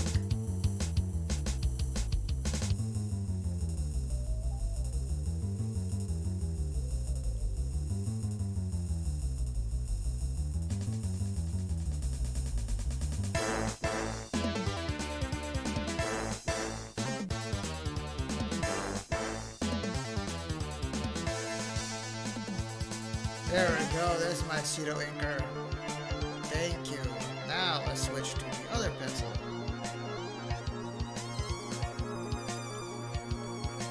Yeah, this is exciting, isn't it? Me, bringing in pencils.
There we go, that's the sketcher.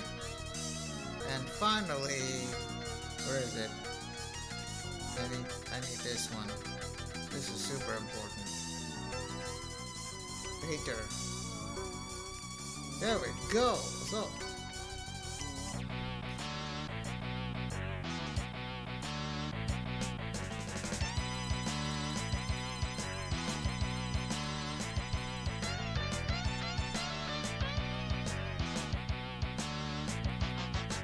okay.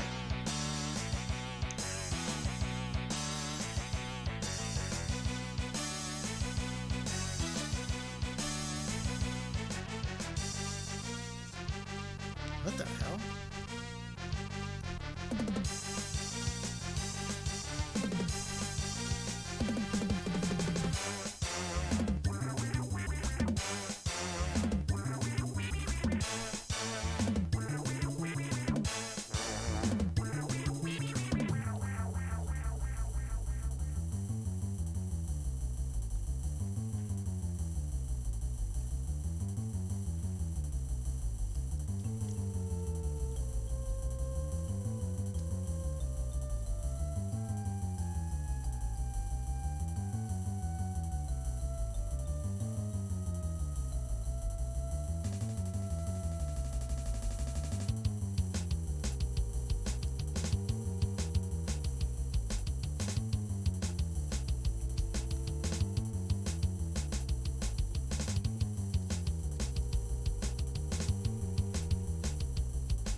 I don't like this pose.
Nice pose, thank you. So, inspired by this song, I'm going to do a quick sketch of the often underappreciated leader of Marvel's not so merry mutants.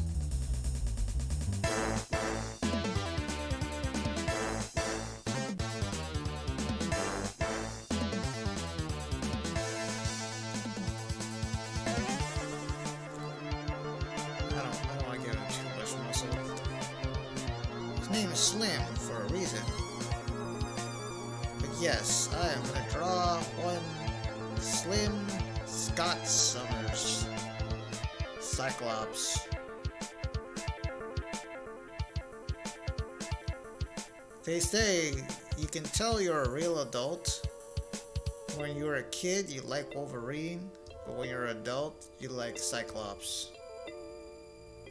I guess it has to do more like because you're trying to be more responsible.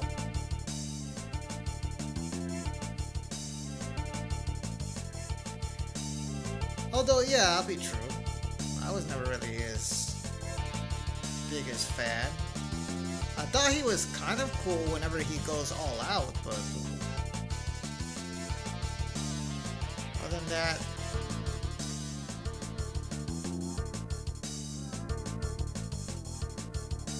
I thought he was a wet blanket right around until I started reading the Claremont X-Men. Then I thought he was insufferable, because if he wasn't like monologuing so much about how he will never understood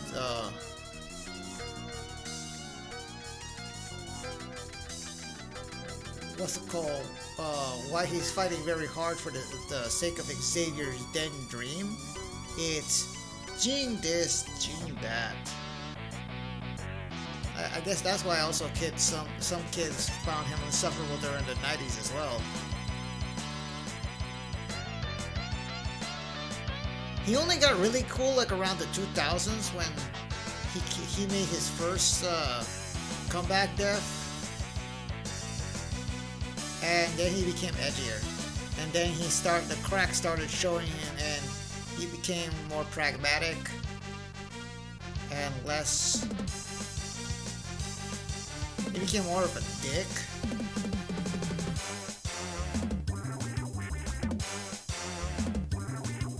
Then, ultimately he became the super pragmatic, edgy,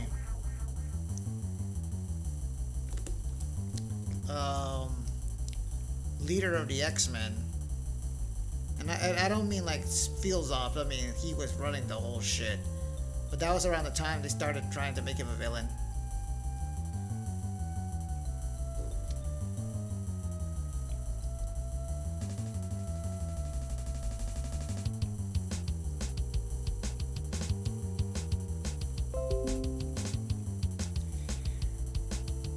Yeah, they went all villain sue on him when he became like host of the Phoenix, and then he tried to become a revolutionary.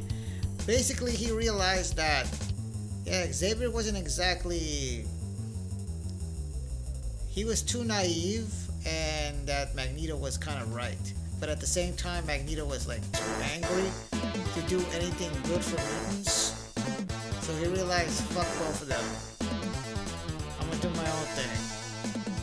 We are going to survive and try to peacefully coexist with humans, but our survival comes first and foremost.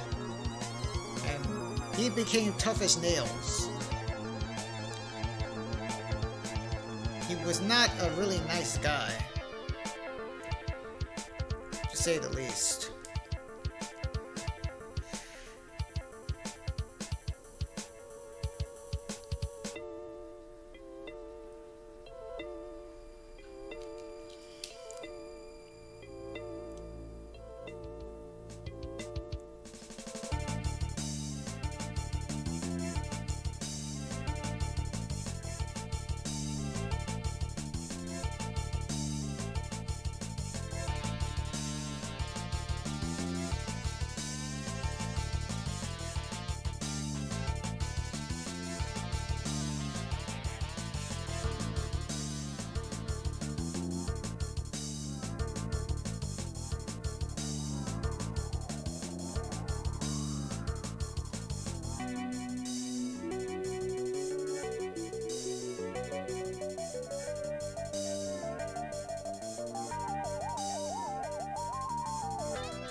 test out the pseudo pencil.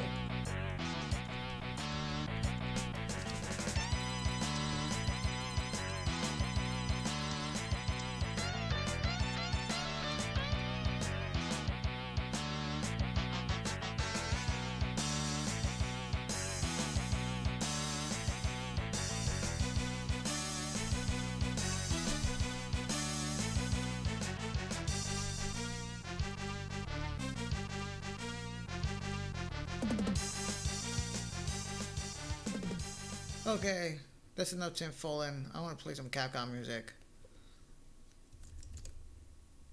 The hell? Oh my god. And we're frozen. We're frozen because my... Come on.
doke.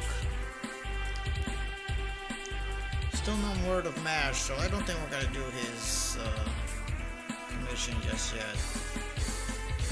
He's probably straight.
Finally. This.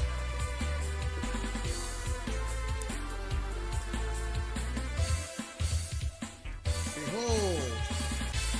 Optic Blast.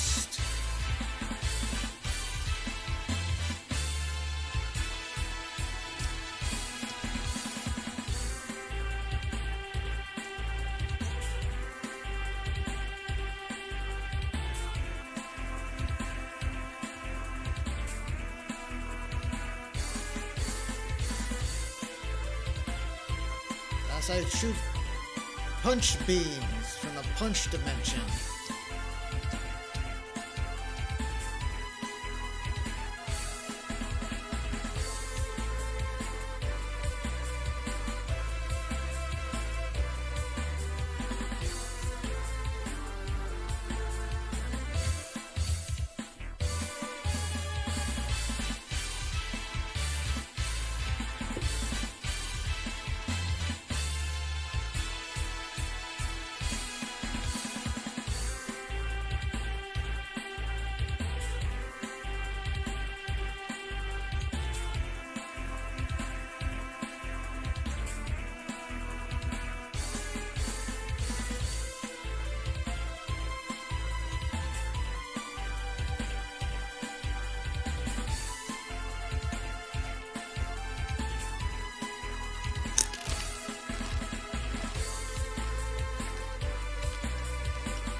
Gagas, if you're still there, who is your favorite X-Men? If you even like the X-Men.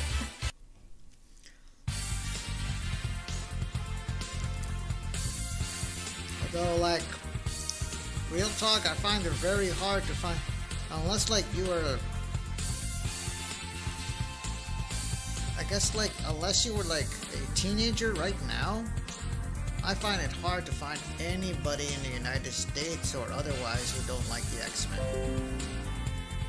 If it's not from the comic books, it's the cartoons, and if not the cartoons, it's the Capcom video games, and if not the Capcom video games, it's gonna be the movie.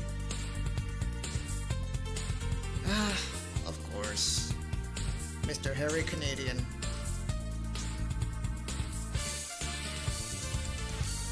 Yeah, everyone likes Wolverine. It actually became a running gag in Marvel to see how many teams that in comic books they can put Wolverine on the cover just to sell.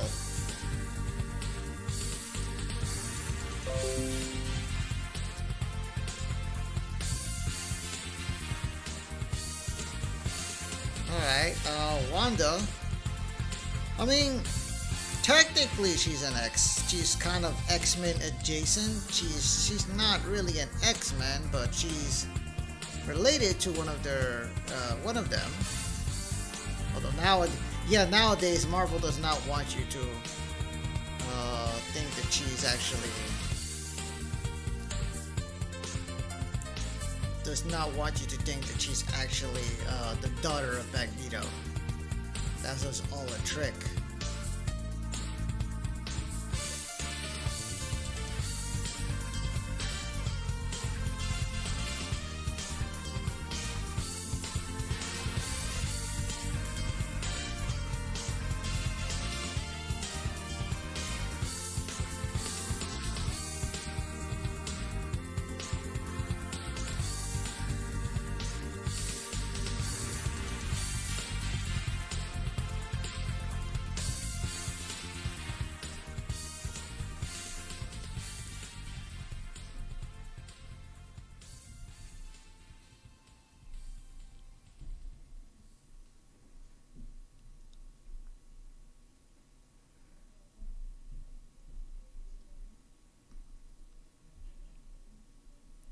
I suppose that's enough of the Cyclops music.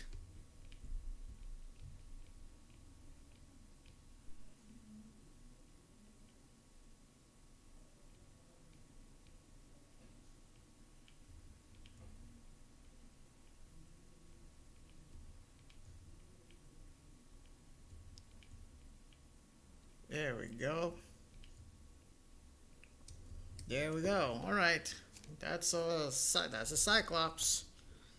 Now I can just get rid of the sketch later, only keeping the optic blast.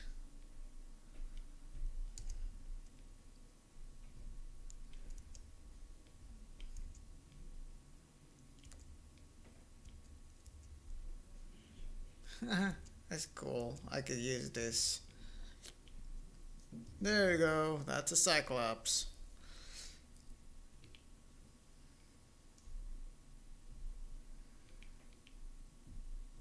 Alright. So let's go into okay, yeah, actually let's just keep him here. Save. And I'm gonna do my animation.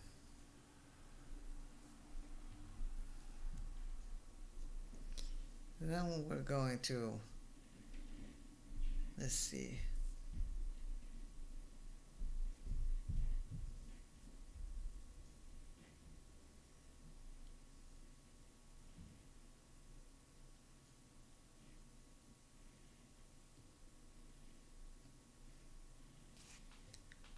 Now let's go to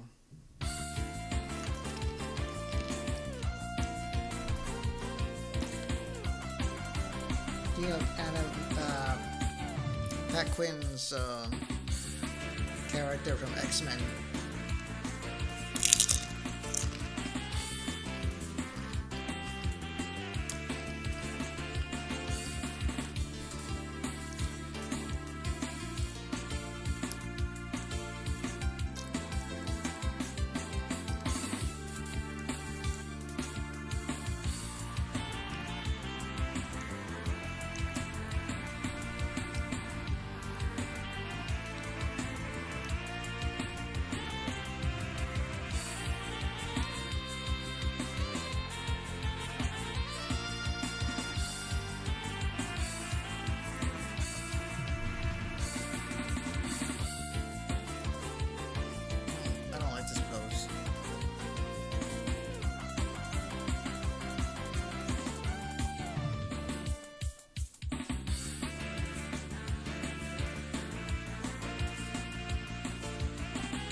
Oh, no wonder. This thing was never...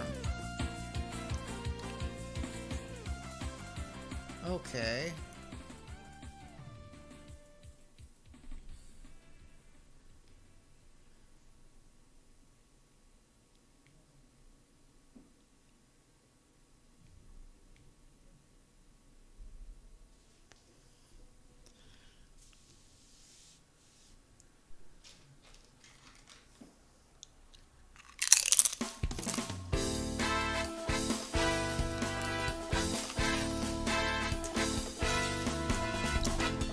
So it seems that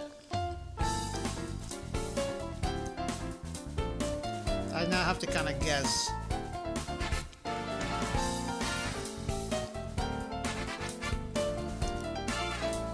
Because I thought they were going to read all the frames that come after, so...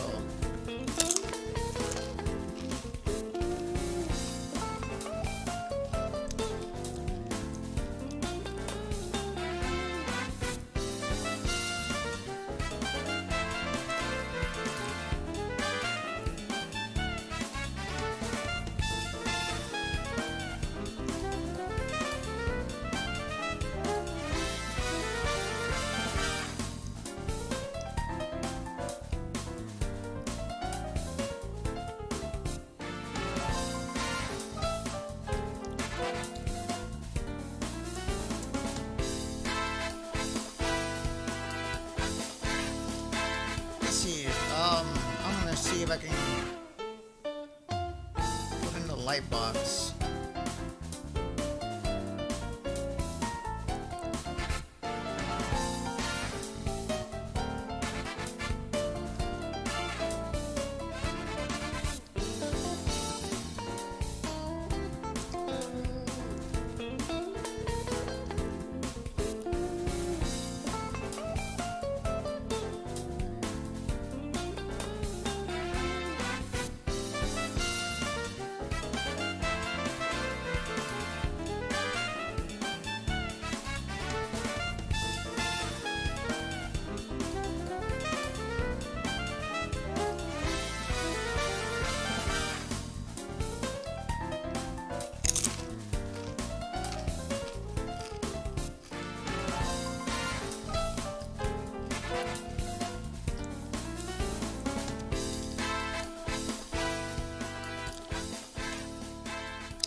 Put on onions gen settings, next frame, half color. No.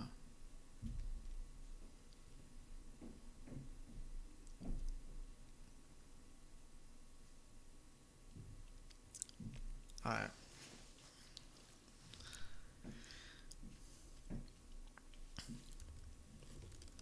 Let's use a pseudo pencil and let's use this.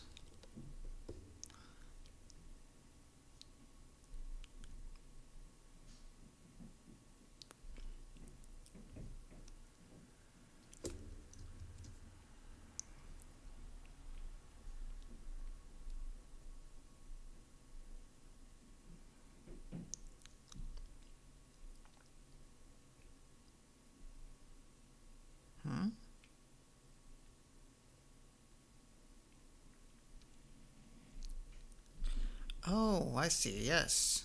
This is good.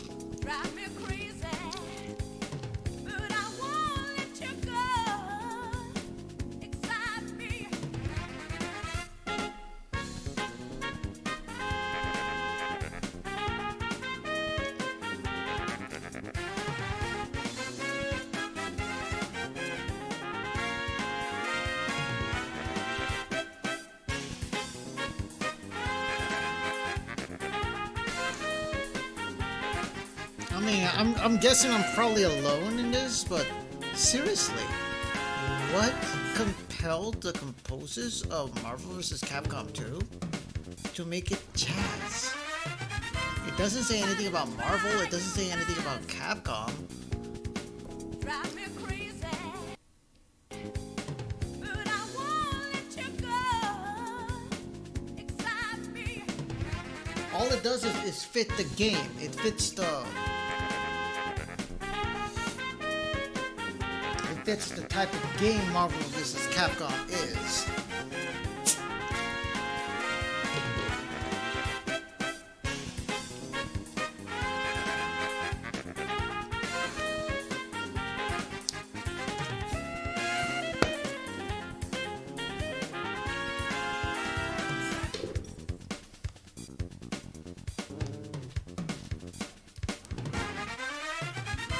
Nobody to dry your eyes. Drive me crazy, but I won't let you go.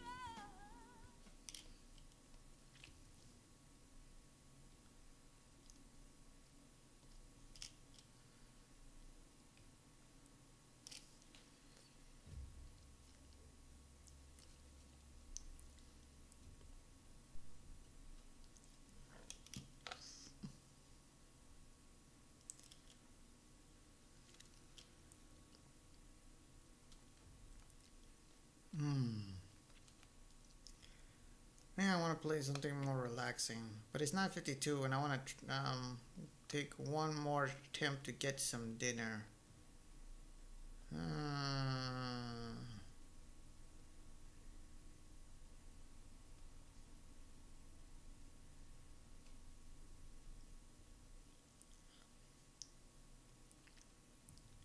Do you have any video games that you want to hear the soundtrack to?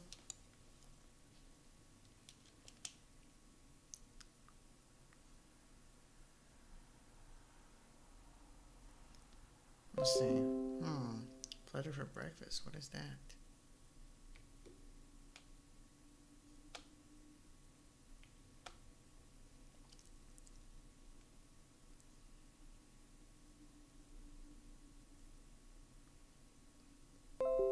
Shantae or Mega Man Battle Network.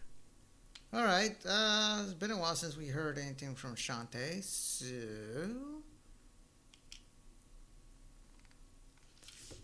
Whole way forward does not copyright me.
True.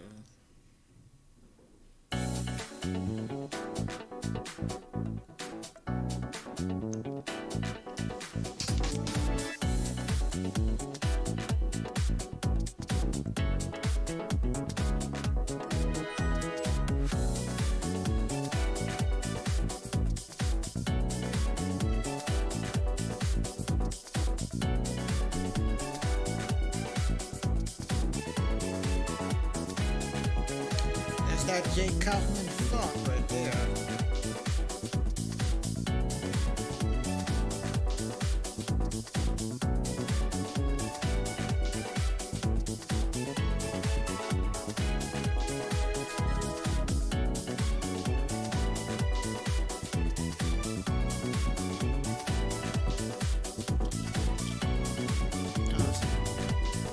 Now it's 10 o'clock already. Oh, thank goodness that we're going to animation. So I'm going on break again.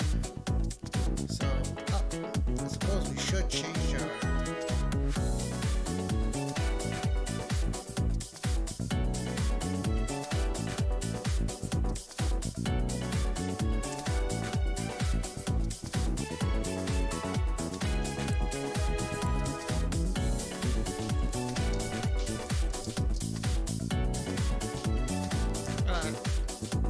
You guys enjoy. I don't go on break.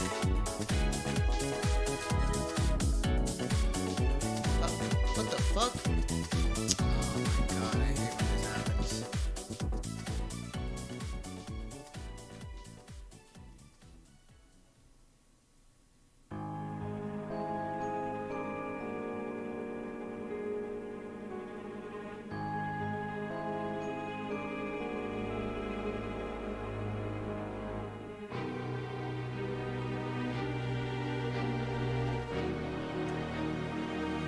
Alright, now that's better. Much better.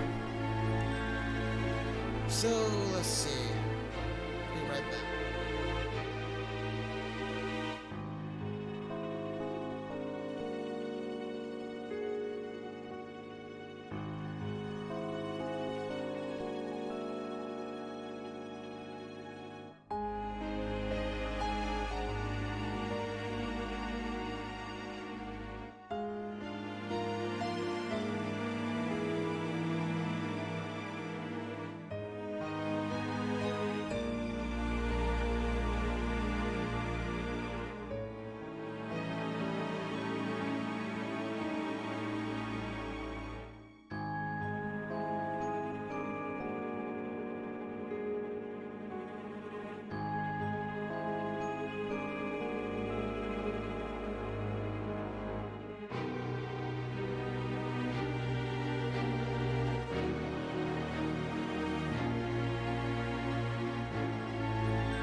we back.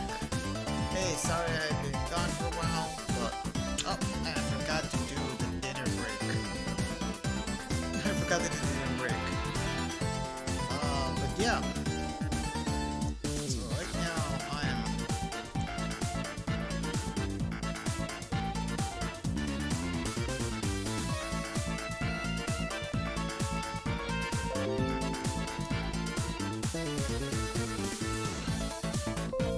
Thank you. Restream chat. Thank you, Gagas. I'm gonna give you a bless.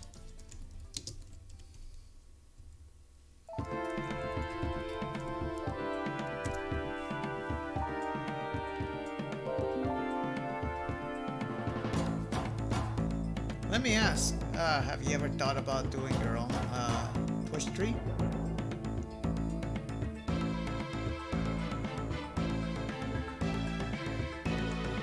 Or you mostly want to use Picardo? Alright. Back.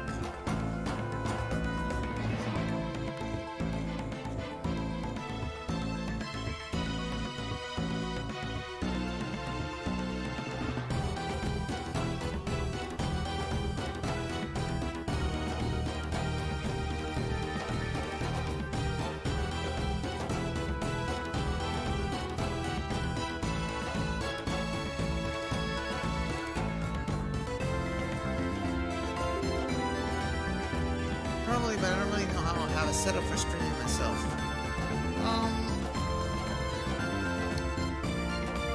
Depends on what you do. For one, like, as long as you have a computer and a way to show what you're doing on the computer, you can stream. There are lots of options. Twitch has their own stream.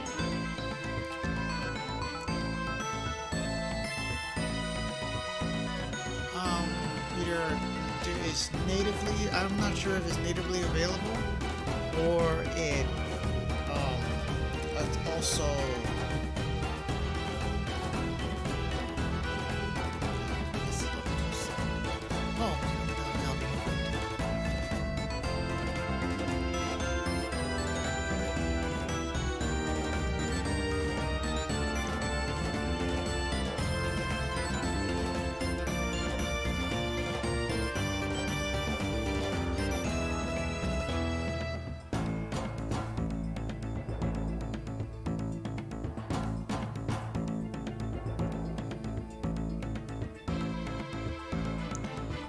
so there's Twitch native. There's also Streamlabs OBS, which is the program that I'm using right now.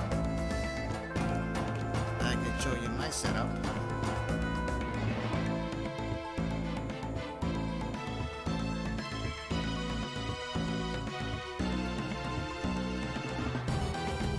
Just 1 second. I'm going to display capture.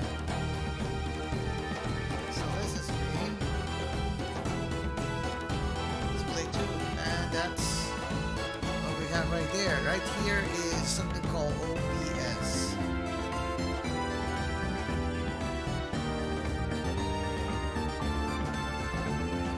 Now, this is the regular version of OBS Studio. There's one called Streamlabs OBS, which is integrated into Twitch. Allows you to stream whatever just happened on your computer. There's something called Stream Elements, which I'm trying to learn. It's kind of an in between. Restream, the little chat thing that I use. I'm going to take it away. The little chat thing that I use. It has its own.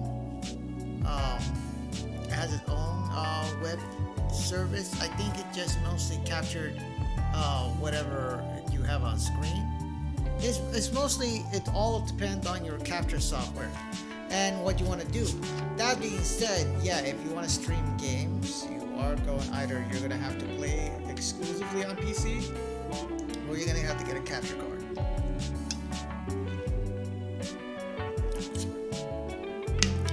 streaming does take a little bit of investment.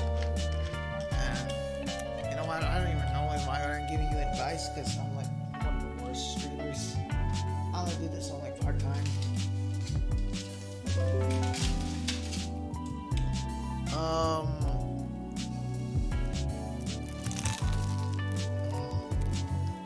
Dang. Honestly, like, depends on what you want to stream.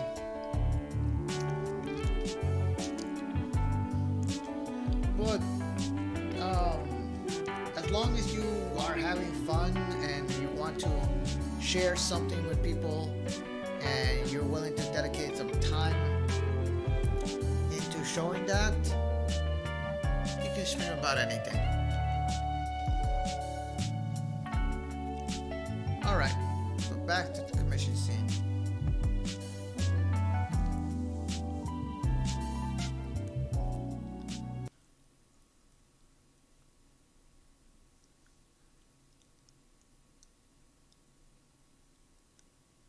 You know, it used to be that I was able to put in Jet Set Radio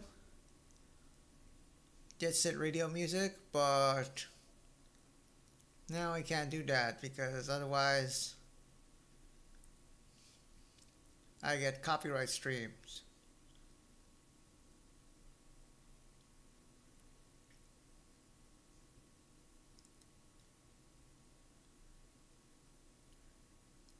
Huh. I wonder, is this copyright exclusive?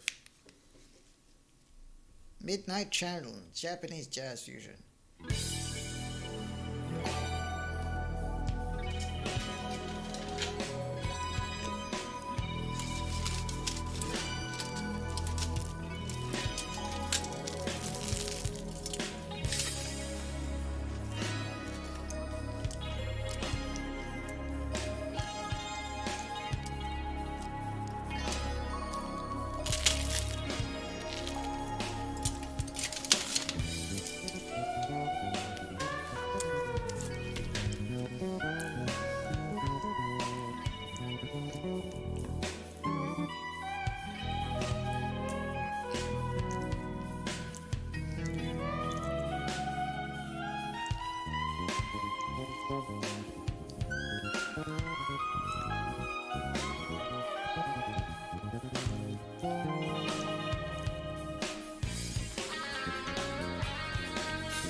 or in between frames.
Yeah, it needs more. It needs more in between fills.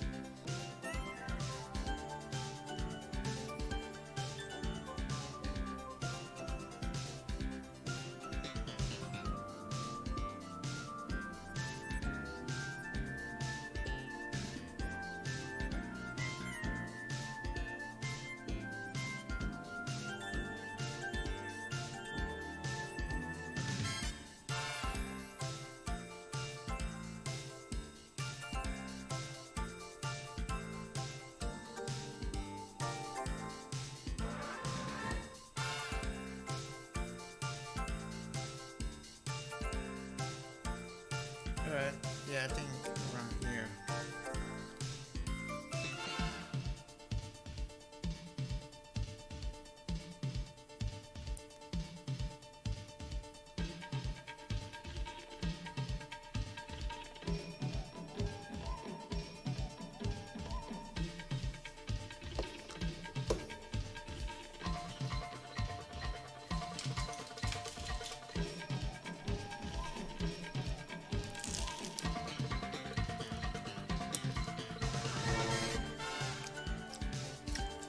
Wait, let me give you some resources about streaming.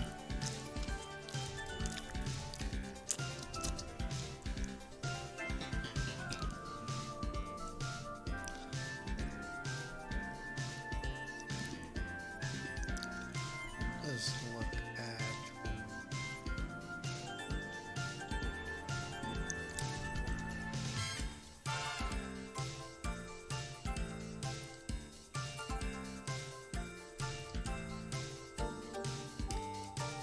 This is the program I use to stream.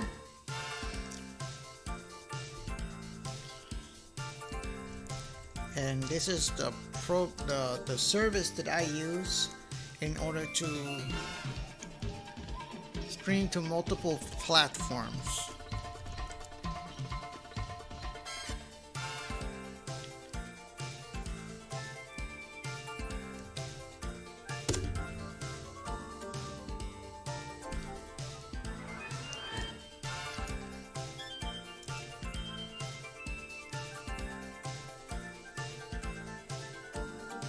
Okay, that's a bit much.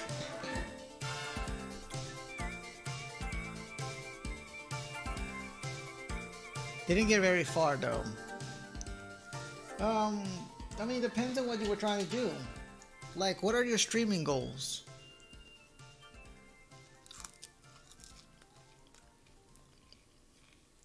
OBS, it took me a bit, but yeah, I think it's one of the easiest ones to use. It's just so convenient.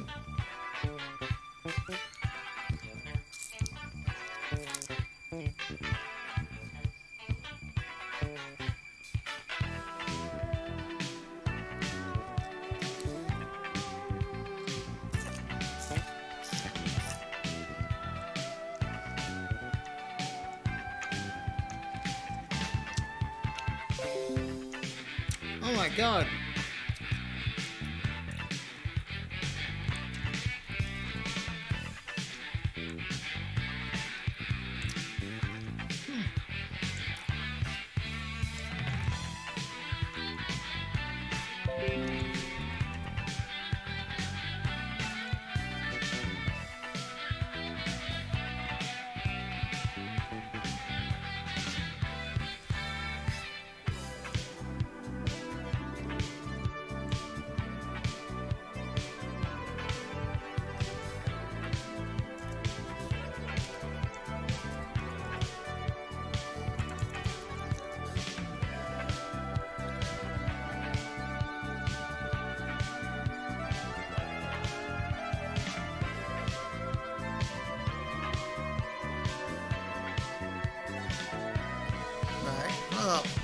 Not sure. Was planning on streaming coloring when I had time. If I could ever get streaming to work. Well, the thing is with streaming art is all you really need is the streaming program and the art program. And then that's it. Like, if you want to talk to people, you will need to get like a microphone, or a headset mic, but that's about it. If you mean traditional coloring, yeah, you will need a little more. Such as a good enough web camera that allows you to take a look as you work, or if you want. And of course, your art tools. I have one of those and digitally, actually. Okay. And that's about it. All you need is OBS.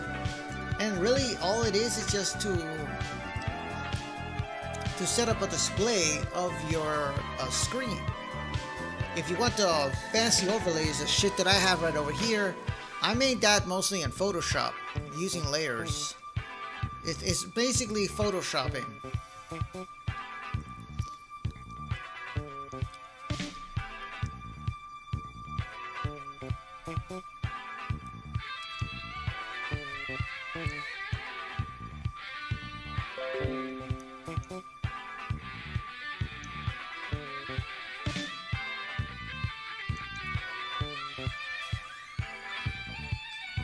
Yeah, yeah, it's like, all right.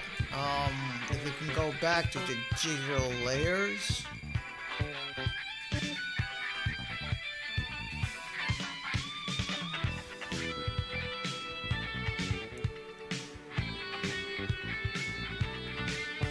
Okay, so this is OBS right now, and I'm gonna go to the permission scene.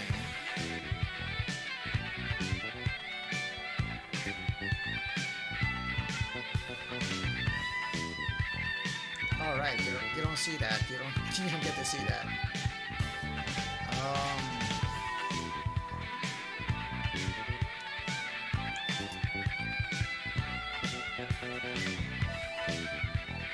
Right, all right. No commission scene. Got it. All right, so you're gonna see right there. This is a commission scene.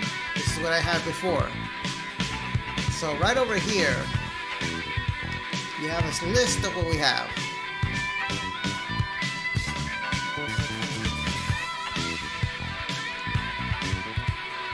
The first thing are display capture. It's a scene that's being displayed. It's capturing what it has on my television right now, and you can take it away or not, or you can move it up or down.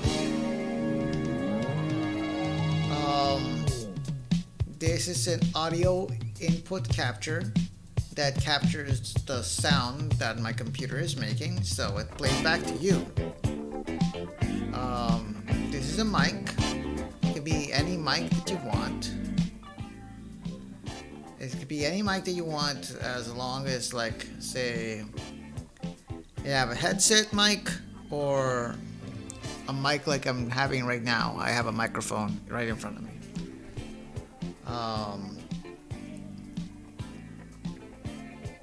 If you take away this,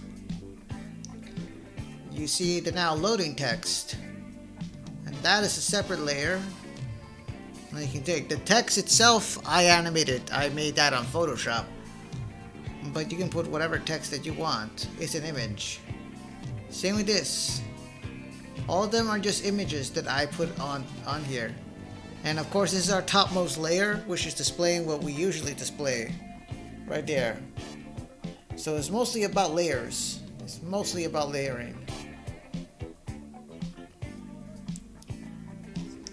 And in my commission scene, I have like a whole bunch of this. You won't be able to see it, but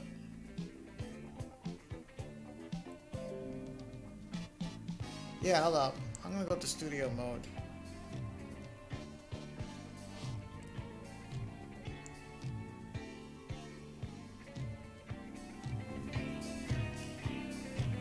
All right, so right now I'm gonna take away this.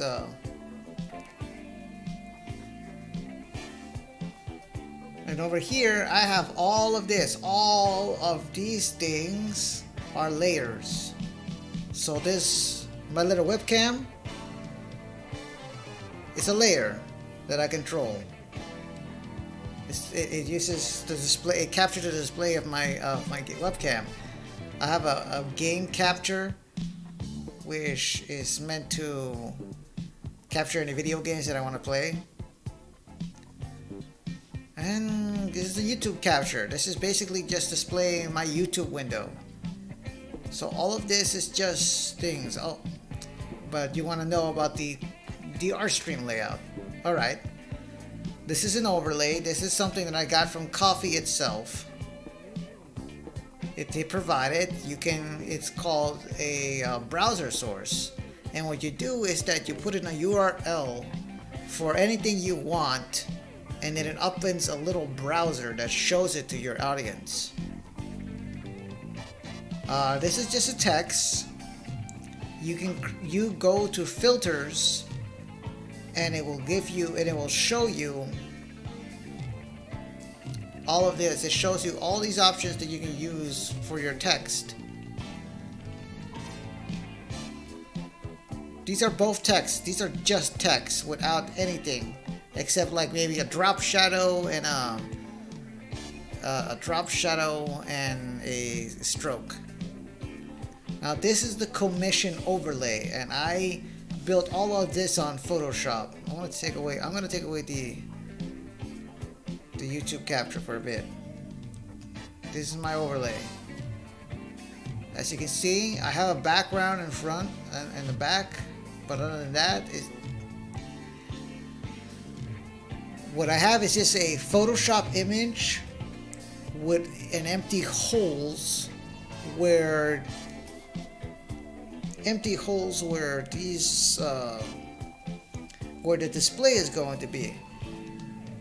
It's on top, and then you have the art window. The art window is just displaying the program that I'm using right now, and it's underneath. It's all layers. All of it is layers. So with this in mind, I'm going to take away the commission scene, the display capture, because it's taking a bit of RAM, and that is basically how I stream. I don't have anything fancy like other people would have, like fancy overlays that shows how many subscribers they got, how much money did they have, who's on their top subscriber list. They have all of that stuff. Me, I have no idea. I don't know anything about that. But I can introduce you to friends, like, you know those people who comes over there, like Kugla?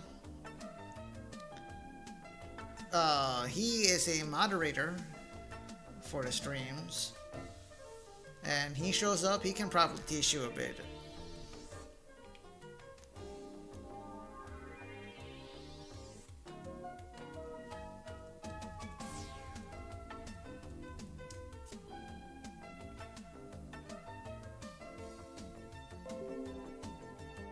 Good to know. Like, if you ever have trouble with your OBS or anything, feel free to let me know, like, around on Twitter or something. I can try my very best to help you and see if you can get you launched.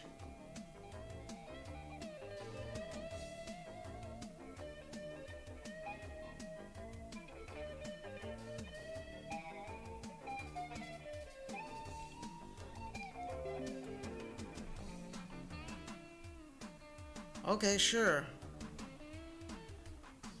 It is kind of getting late, so...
crap.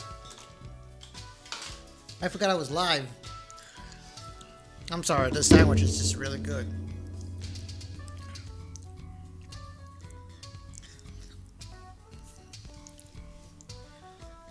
Let's see.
Sup?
The hell?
Yeah, it doesn't look like.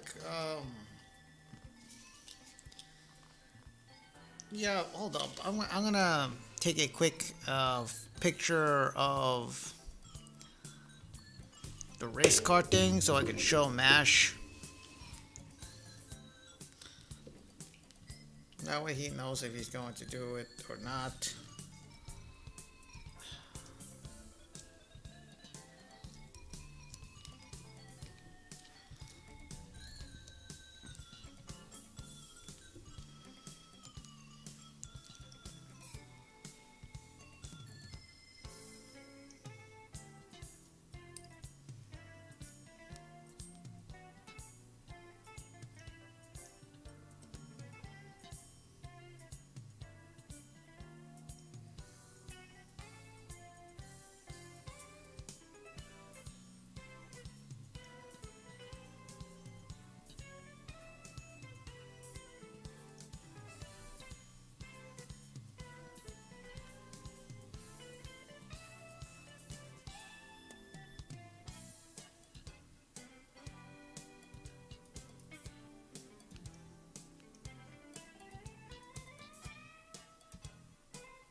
All right. Is that?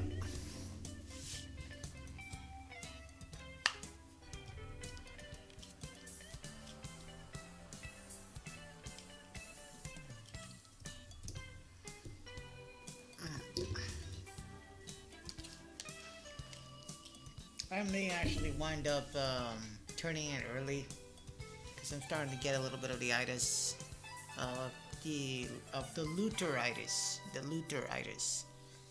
For those of you who don't know, is what happens when you get sleepy after eating a very big meal. I do need to hydrate, but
all right. You know what?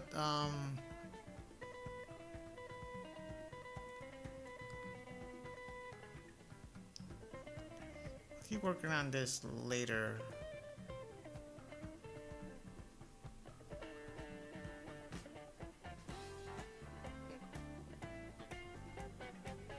Let's see. I'll export single layer JPEG.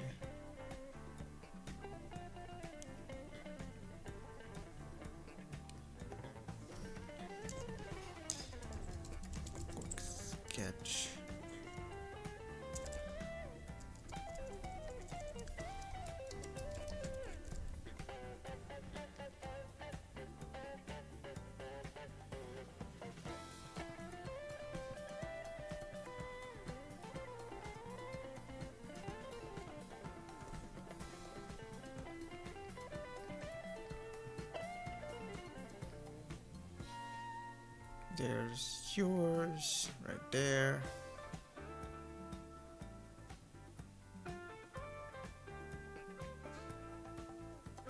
JPEG. This will be quick sketch.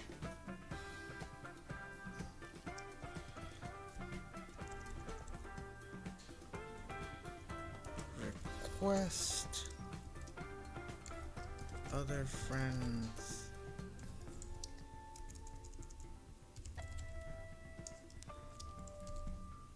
For Gaia.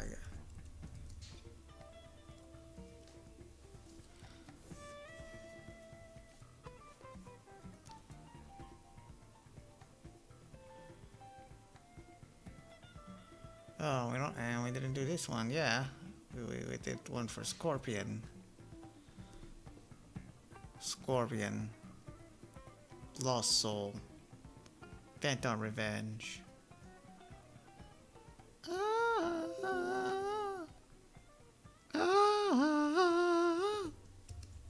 Lost Souls, Phantom Revenge. The 90s. Lol. Okay, so that's that, and finally, yeah, hold up, so I'm gonna go back here, see this, and I'm gonna go look for the portrait canvas.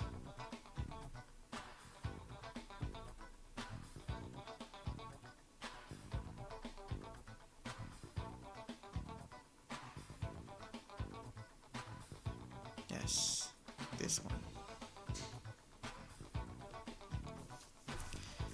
I'm gonna work on this one for a little while. She looks awesome, as does him. Thank you so much, Gigas. You've been a big help. You've been a very good inspiration. And I'm gonna do bless. And finally, I'll give like maybe another half hour. Let's see who we can raid.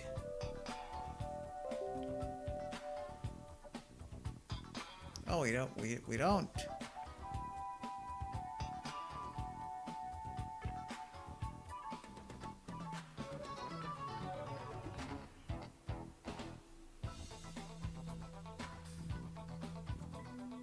Huh. Okay. I guess nobody's on right now. So unless you guys want to raid Bob Ross's channel, there's not really much we can do over there. That being said, thank you so much for coming, all four of you, for checking out today's Sunday art stream. So with the for next week, for the exception of Workout Wednesday, I'm going to be taking a break. So no Fighting Friday night, no Sunday art stream. Just Workout Wednesday. It's just going to be Workout Wednesday next week.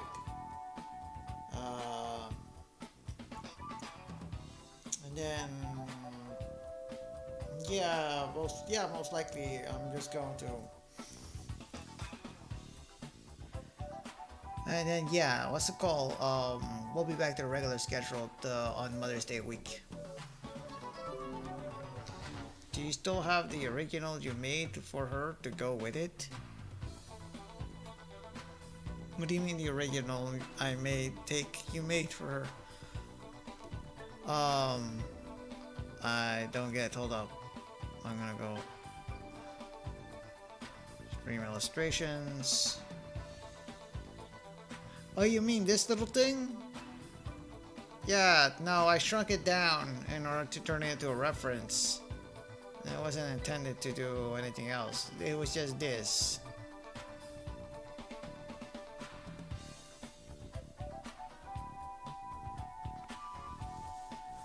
I'll post it on Twitter when I am done.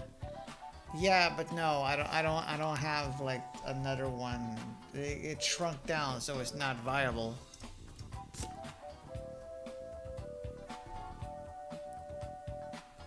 now we're gonna do this.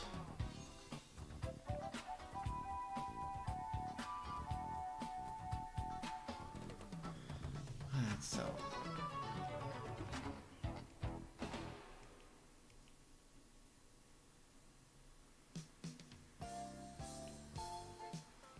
Alright, so right now I'm doing ink wash for this figure. It is for a client. I think I can use Shadow Painter.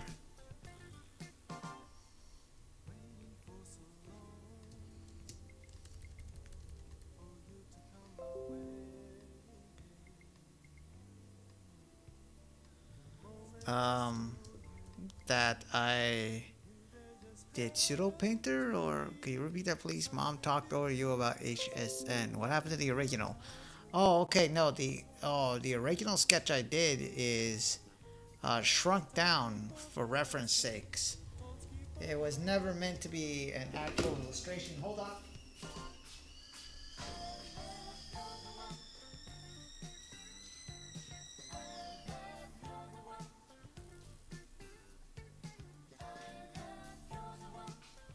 Sorry about that. Yes, the original illustration was just meant for me to reference. It wasn't meant to be part of the actual drawing. Apologies if that what you were expecting. Okay.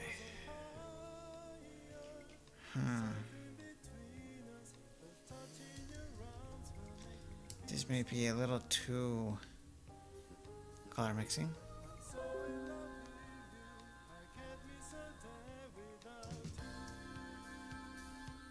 I mean, it's nothing really quite different. It's not really much so different from your original drawing, from the original reference. I just stylized it a little bit.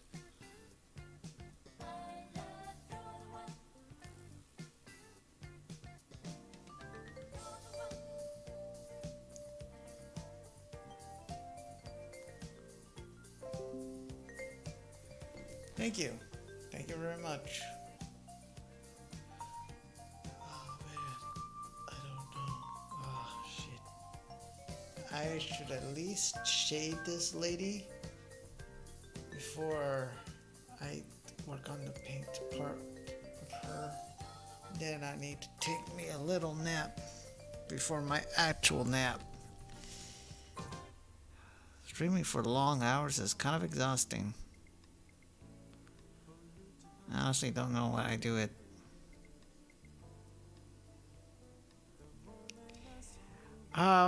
Question. Out of all the streams that I do, which one is your favorite?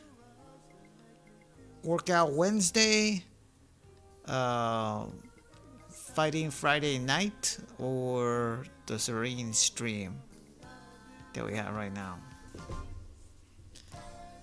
Now I can listen to.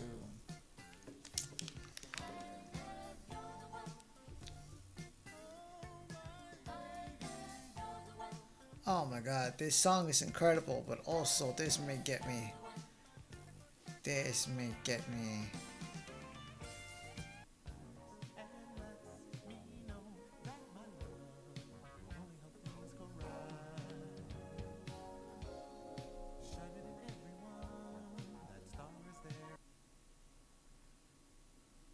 Maybe this will be better. Cassiopeia does not have any lyrics.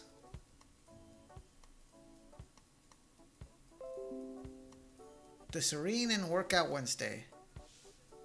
Well, that's the one that I post up mostly anyway, so okay. Any reason why?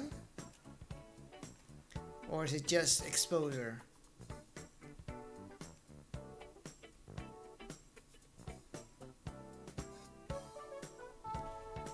Okay.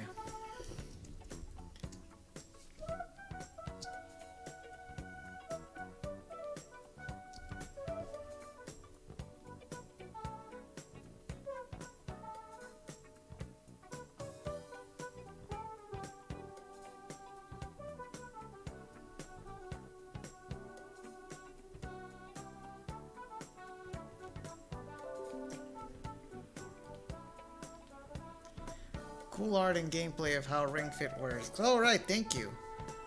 Alright.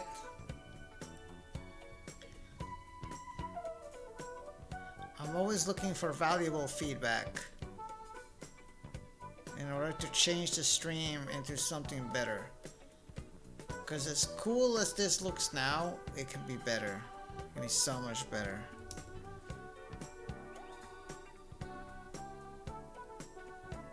Oof. Come on, Carlos, hang on. Hang on for just a little bit longer. Oh boy.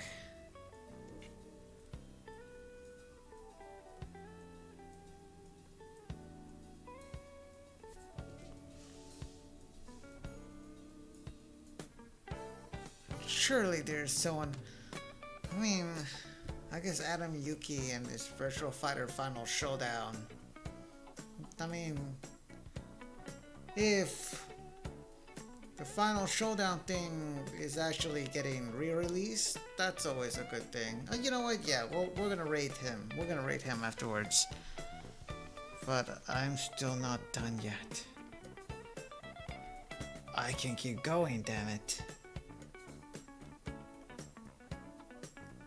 I will not let this sandwich belittle my will. I am willpower.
No, no.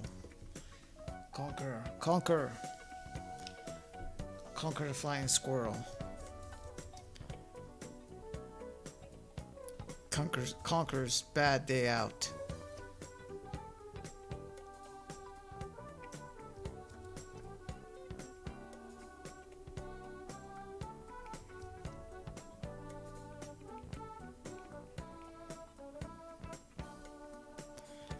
Also, I forgot.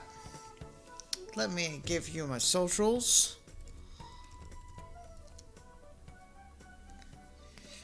So, if you wanted the latest updates when I'm going to get streaming, where I'm posting up the pictures, and just the general rantings, you go on Twitter.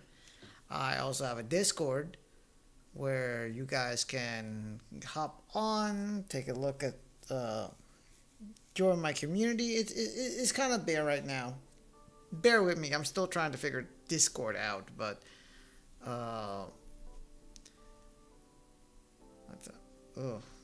okay, YouTube. Oh man, YouTube fucked it everything up. Oh boy, yeah, no.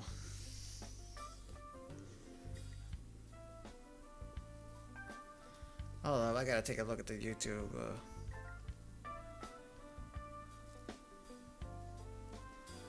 Oh, wrong one.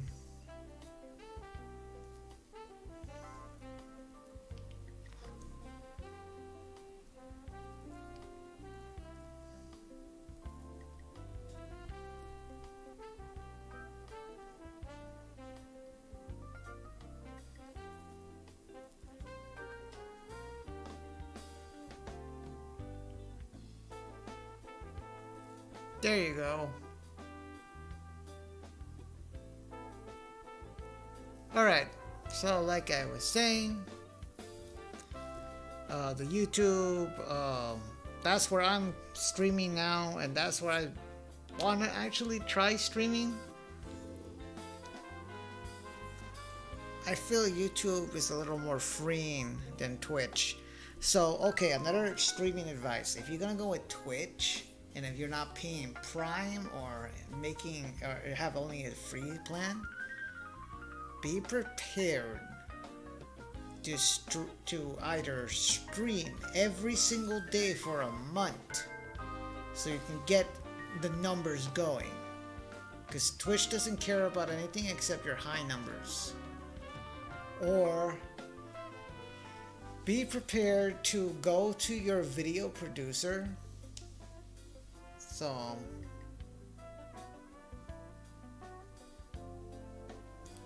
I'm gonna show you one last time. Display capture, yes.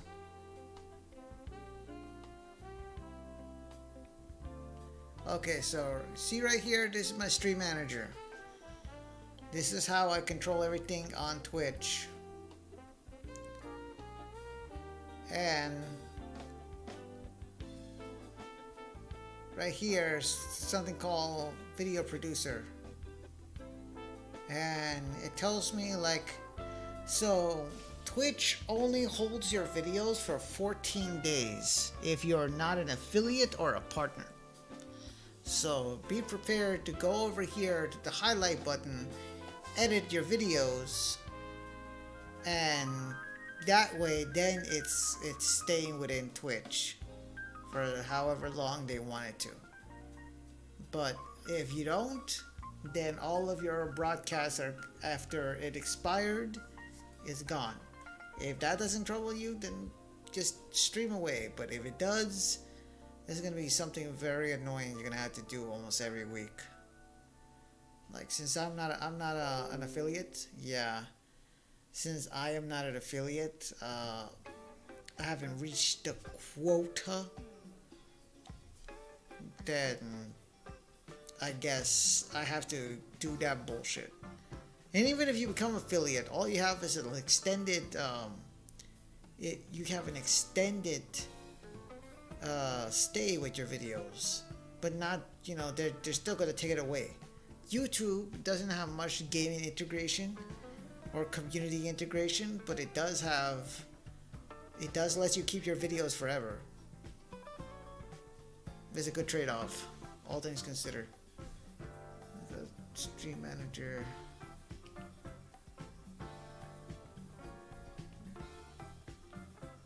Alright, so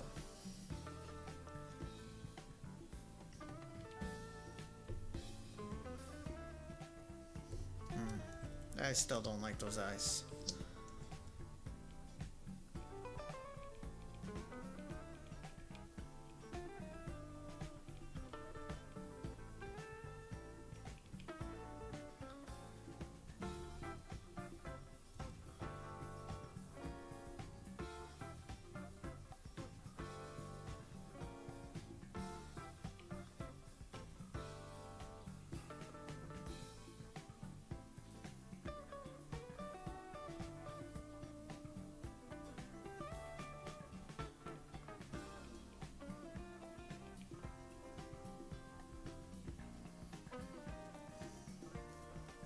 Damn it.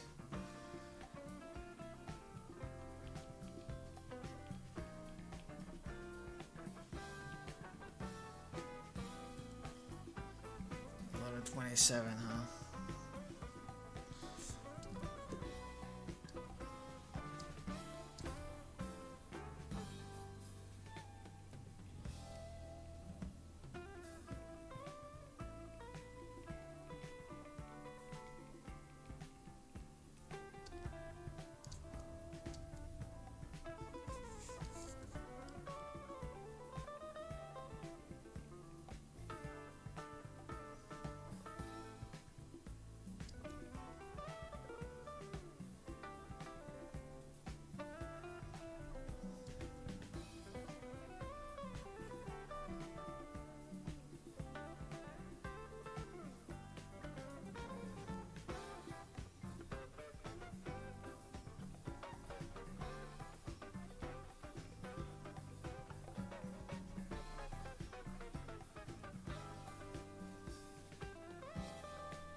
I'm getting sleepy.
Oh no, is that is my old friend drawing while sleeping?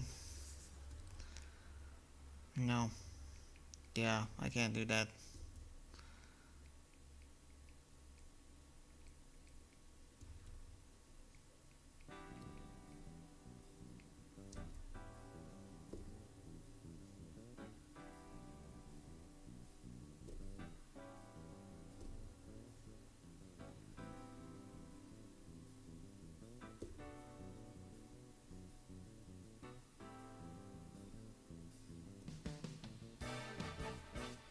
Oh shit.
Shit. Okay, I'm falling asleep. Sorry guys, but I gotta end this early. I don't have the stamina anymore. So I'll see you guys next workout Wednesday. Let us stream. Adam Yuki. He's playing Virtua Fighter 5 Final Showdown. Good night, everyone. Good night, Giga. Thank you so much. I'll let you know when I'm posting on Twitter, alright?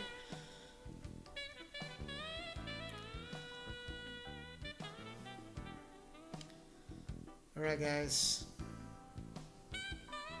Thank you. Have a good night. Enjoy the rest of your week. Be serene, y'all.